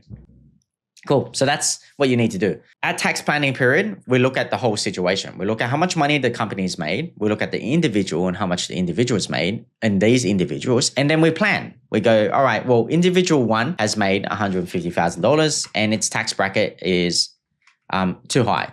So we won't be, the tax bracket here for 150K is 37%. So we won't probably most likely distribute any profits over to this individual anyway. But however, this individual is zero, this individual is zero. So therefore, that's a low tax bracket, obviously. So we can try to distribute some of the profits in this trading company. Say it's about $500,000. And we will then pass that profits to the family trust. And then the family trust goes to this individual and this individual. We'll give some to here. And we might pay up to 100, 120K and get the tax rate of roughly about 30%. Yeah. So that's what we'll do. Obviously, the effective tax rate isn't this, but what we're trying to do is balance the taxes. We're trying to look at the whole group as a whole and go, all right, the profit in this company is 25%. If we gave everything over to this individual, it's going to be 47% for every dollar over 190K, which is not a good idea. So therefore, we'll balance it with these individuals. But take note, like I said before, the money actually has to go from this company over to this family trust and distribute it over to the individual. Money actually has to transfer. Back then, didn't need to, but the ATO is a lot more harder on you guys. So about that. Okay, so let's just say we transfer money over here, here, here, and then we've got like, say 100K in each side, right? Then that means that it's only minus 200K here. So there's still another 300K that we need to get rid of. We could just leave the profits in here. There's nothing wrong with leaving the profits here and paying taxes for 25%. However, you might decide with this leftover profit of $300,000, you might want to invest it. And if that's the idea of looking at investing, then maybe you should distribute this profit, the 300K, into the family trust and then give it to the bucket company. Sure, you're paying the extra 5%, but then the bucket company can invest it and the money's safe in the bucket company because it's away from this trading company. So there's something called asset protection where you're splitting your assets and removing your profit that you made in your previous years away from your trading company. There's still a risk always to have profits sitting in this company because you're still working with clients. You still can get sued. You can still make a bad decision one day and it could affect the business. So it's actually sometimes a good idea to pay the profits out, and paying the profits out into a bucket company, then you know that it's safe. It's safer than having all the profits sit in this company here. So sometimes they would like to pay the profit over here. However, like I said, there is not just one way of distributing profits. You can you can pay, I think someone suggested, can I pay profits into a super fund using the company? Yes, you can. So you could actually, use the concessional contribution rules, which is up to 30K, put $30,000 into your super fund. And you can look at the last 5 years, any unused super contributions that you haven't put in, you can put up to 30K per year. So that's, you can maximize that. Say that you haven't put any super at all for the last 5 years, then you really technically have about 150K that you can put into super. Sorry, not fully 150K because the balance was less previous years. I say it's about 27,500 previous years. It's about, you can put about 130K each person too. So you can have like mum and dad put that in. So you can actually reduce quite a fair bit of this profit by putting money into super. Okay, then you can use that money into super to do something about it. So that's what I mean by restructuring, redistributing profits, balancing it through different entities, using a super fund, using a trading company, bucket company, individuals in your family via family trust. However, if you didn't make profit, then don't look at doing this structure, because the thing you got to consider is the amount of accounting fees, setup fees that you have to pay to use something like this. It's only viable or worth it when there's a lot of profit in the business. If there's not much profit, then really, let's just keep it simple. You don't really need all of this. You can just remove all of these and just have you and the company. That's it. It's just quite simple, 25% and 30%. Stick with that because it's just easier and it doesn't cost you that much. A lot of people think they need like a Lamborghini or Ferrari of like a structure, and then they end up paying so much cost in maintaining it, and then it ends up being a waste of time and a waste of cost. I want to firstly just recap and remind you guys on what things you should look out for. All right. So things that you need to look out for when you're doing your end of financial year tax planning. What is your 1 to 2 year goal with your investments and finance? So are you planning to borrow money in the next year or so? Because if you try to minimize your tax, prepay expenses, reduce your income, shift income elsewhere into a company rather than a sole trader, that plays with your profit. That plays with your taxable income. And what does the bank do? The bank relies heavily on your tax returns and your financials. So if your tax return and financials show a lower figure, what do you think the bank's going to do? The bank's probably most likely going to lend you less or not lend you any money at all. So if your goal is to buy a family home, upgrade, buy investment asset, then the first thing you should be doing is consider speaking to a broker or speaking to your accountant about finances before you even look at reducing your profit and reducing your taxes. I hate it when like with the client comes to me and their goal is to reduce their taxes, so they pay no taxes, and they can do that by spending all their money. They spend all their money, and then 6 months down the track, they come back to me and they say, "Hey, Davie, I'm applying for a loan. I can't get it." And I'm like, "Well, I have in writing that I advised you already that if you minimize your tax to zero, then most likely you won't be able to get a loan." And now they're stuck. So they have to wait another year to buy their property or an investment. And then you realize that you've actually made a bad mistake, because if you actually paid the taxes of like say 20, 50K or $20,000 or 50K, you would have been able to get the loan. And being able to get the loan and buy that property, a year later, that property went up in like say 10%. 10% of a $1 million property, you would have made 100K. But the client missed out on that $100,000 gain because they decided not to pay that $20,000 tax because they minimized their tax and put in some strategies. So like I said, you got to consider what your goals are. If it's for investment and finance in the next 1 to 2 years, you need to reconsider minimizing your tax. It's always great to minimize your tax. You always see on social media that people say, oh, I'd never pay taxes. If you never pay taxes, you most likely won't ever get a loan. I just want to point that out. In Australia, it doesn't work that way. In America, maybe it does, because they've got all these tax rules and for the rich that help the rich. But when it comes to Australia, the bank rules and the tax laws make it pretty much impossible. It looks like someone mentioned something. Division 293.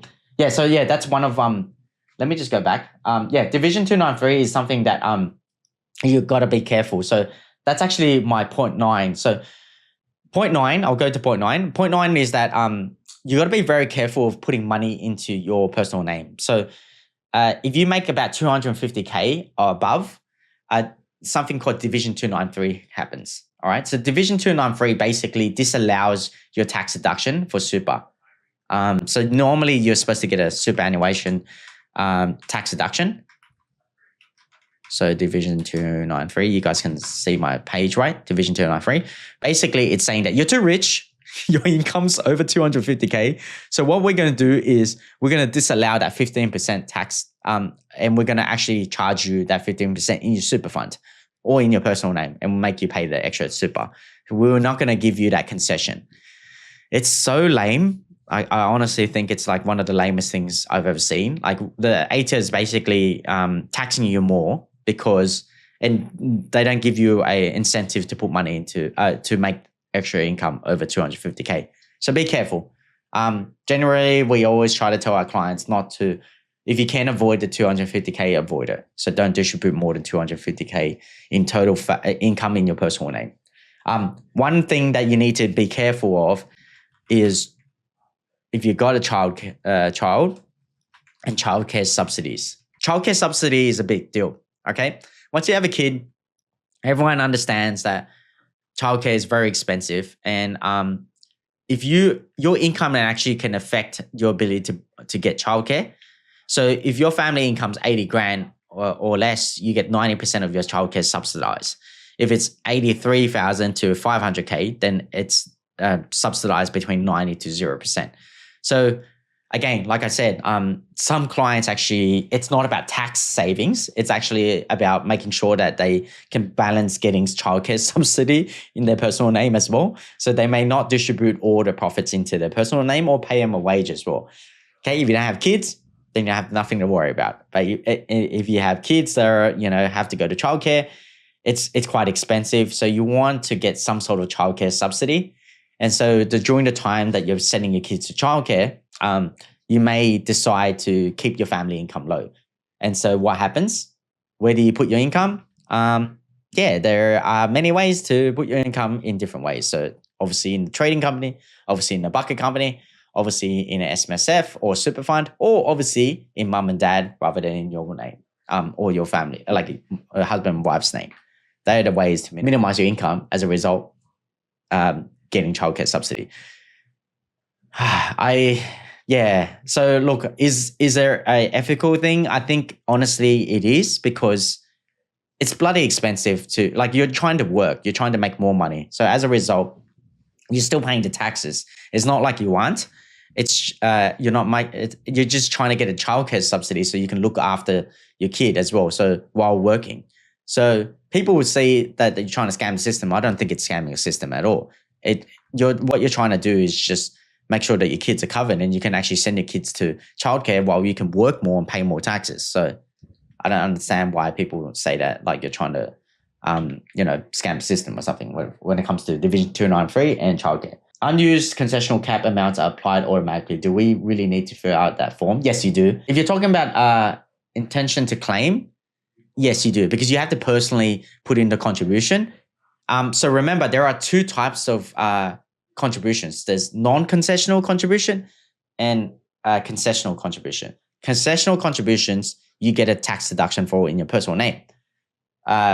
Non-concessional, you don't get it. It's after tax dollars. So when you put the money into your super, you don't get a tax savings for it. But you also don't get tax in your super. So you have to fill out that form. It's necessary because the super fund needs to know which super that you're claiming, non-concessional or concessional. So it's needed. I am a bit over time, so I'm going to try to finish this part. Again, what we're talking about is things that you need to look out for when you're doing your tax planning. So another thing is looking out for your director's loan. How much money you've actually drawn out of the company. Like I said before, if you've drawn a lot of money out of the company, the ATO, if they audit your file, can actually treat the money that you've drawn out as an unfranked dividend. That means you'll pay taxes in your company for the profit that you made, but you'll also pay taxes on the dividend, the unfranked dividend, that wasn't declared. The ATO will just treat it as income in your personal name and you'll get taxed again.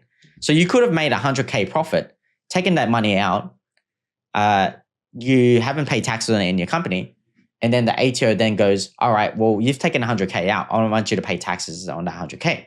But then when the ATO looks at your tax return for the company, it's like you've also made 100K and you haven't been paid tax, so they make you pay tax again. So you get double tax. That's how it works. So always look at your director loan, the drawings that you've taken out. If the money that you've taken out can be paid back, it might be something that you need to do, pay the money back. So therefore you don't have to deal with the taxes of the money drawn out. One also important thing about tax planning is actually consider how much money you need personally. Remember how I showed you guys that when it comes to drawing money out, some person was paying themselves $45,000 and the tax rate for $40,000 is 16%. It's the lowest tax bracket, one of the lowest tax brackets. But can someone actually physically live in Sydney at 45K? Probably not. They can't pay rent. Rent is probably going to cover 45K is probably the minimum you need to pay for rent for one bedder these days. Minus tax. So it's pretty much impossible to be able to live off 45K. So you actually need to pay yourself more and bump up your tax bracket most likely. Some people might have savings, so they may be able to pay themselves 45K. And then it brings me on to that next point, which is like, look at the profits. Look at the profits each year. And the cool thing about looking at profits each year and looking at like your future profits and your previous profits, the timing of income and expenses, is you can balance your tax between financial years. A lot of people don't think about that. But for example, I had a client that wanted to pay himself 45K and then keep all the profits in the company at 25% and keep pretty much like 500K profit in the company. And I said, no, that's a bad idea. You should not pay yourself 45K. You should pay yourself about at least 80 to 100K. And he said, Davie, why would I pay myself $80,000 when I'm paying a higher tax bracket? And I said, the reason being is because if you pay yourself $80,000, what do you think you're going to be earning next year? Would your business still be making 500K a year? And he said, yes, most likely it'll be making 500K a year. But from 0 to 100K on, let's say, $80,000, your tax is 16K on that 18K. So if I do the effective tax rate, 16 divided by 80, you're paying 20% in tax if to take that money out. So that's still effectively lower than this 25%. I can even bump it up to 100K. And bumping it up to 100K works out to be 25%, well, 24, roughly about 24. All right, 24% on 100K. Wouldn't it be better to utilize the 24% tax rate and take that money out rather than leaving it in the company? Because if you keep leaving that money in the company, let's just say that it compounds. So that would then double. So next year in 2026, it'll be 1 mil. And then the year after, it'll be that plus this, it'll be 27. It's 1.5 mil. You're going to be left with 1.5 mil. And if you ever take that money out because you want to buy an asset with it, you're going to be paying 47%. So you've lost that 25% or 24% because you kept trying to get 16%. And then the big chunk that you're going to try to take out to buy an asset with it, you're going to be paying 47%. So you want to balance your income throughout the years. So if you know that next year is going to be profitable, you're going to be making more, maybe it's a good idea to take the profits out and pay the taxes of 25-30% earlier so you can get access to the lower tax bracket, because next year your income is going to be $1 million or something like that. And so therefore, if you were to take that money out, it'll be 47%. So you might as well just pay the taxes earlier. So that's important. Consider your personal spending, and then looking at profits every year in your name. Like, is it worth taking the profits out? Like I said before, the structure of having all these structures here is very expensive. So another thing you need to think about is actually, is it worth setting up these structures? Like if your profit isn't that high and you're making losses, then and you don't know if this investment or this business is going to do well, then maybe it's not a good idea to even consider setting all these structures up, like a super fund, trading company, bucket company. Keep it simple. Company and individual might be the best thing for you. Last thing is if you set up a business and you've got carry forward losses from previous years, take that in consideration because you can actually claim carry forward losses from previous years. You can even look at your future losses. So if you know that next year you've lost a contract, you're not going to make much income, then maybe, like I said, it's a good idea to push some of the income that you're earning into the new year or claim some of the expenses in the new year in this year so you can minimize the taxes this year because next year's income is going to be very low. Yeah, and they're the main ways to minimize your taxes. Hopefully that was very helpful for you guys because it was a very long conversation for me. Thanks, guys. I'll see you guys soon.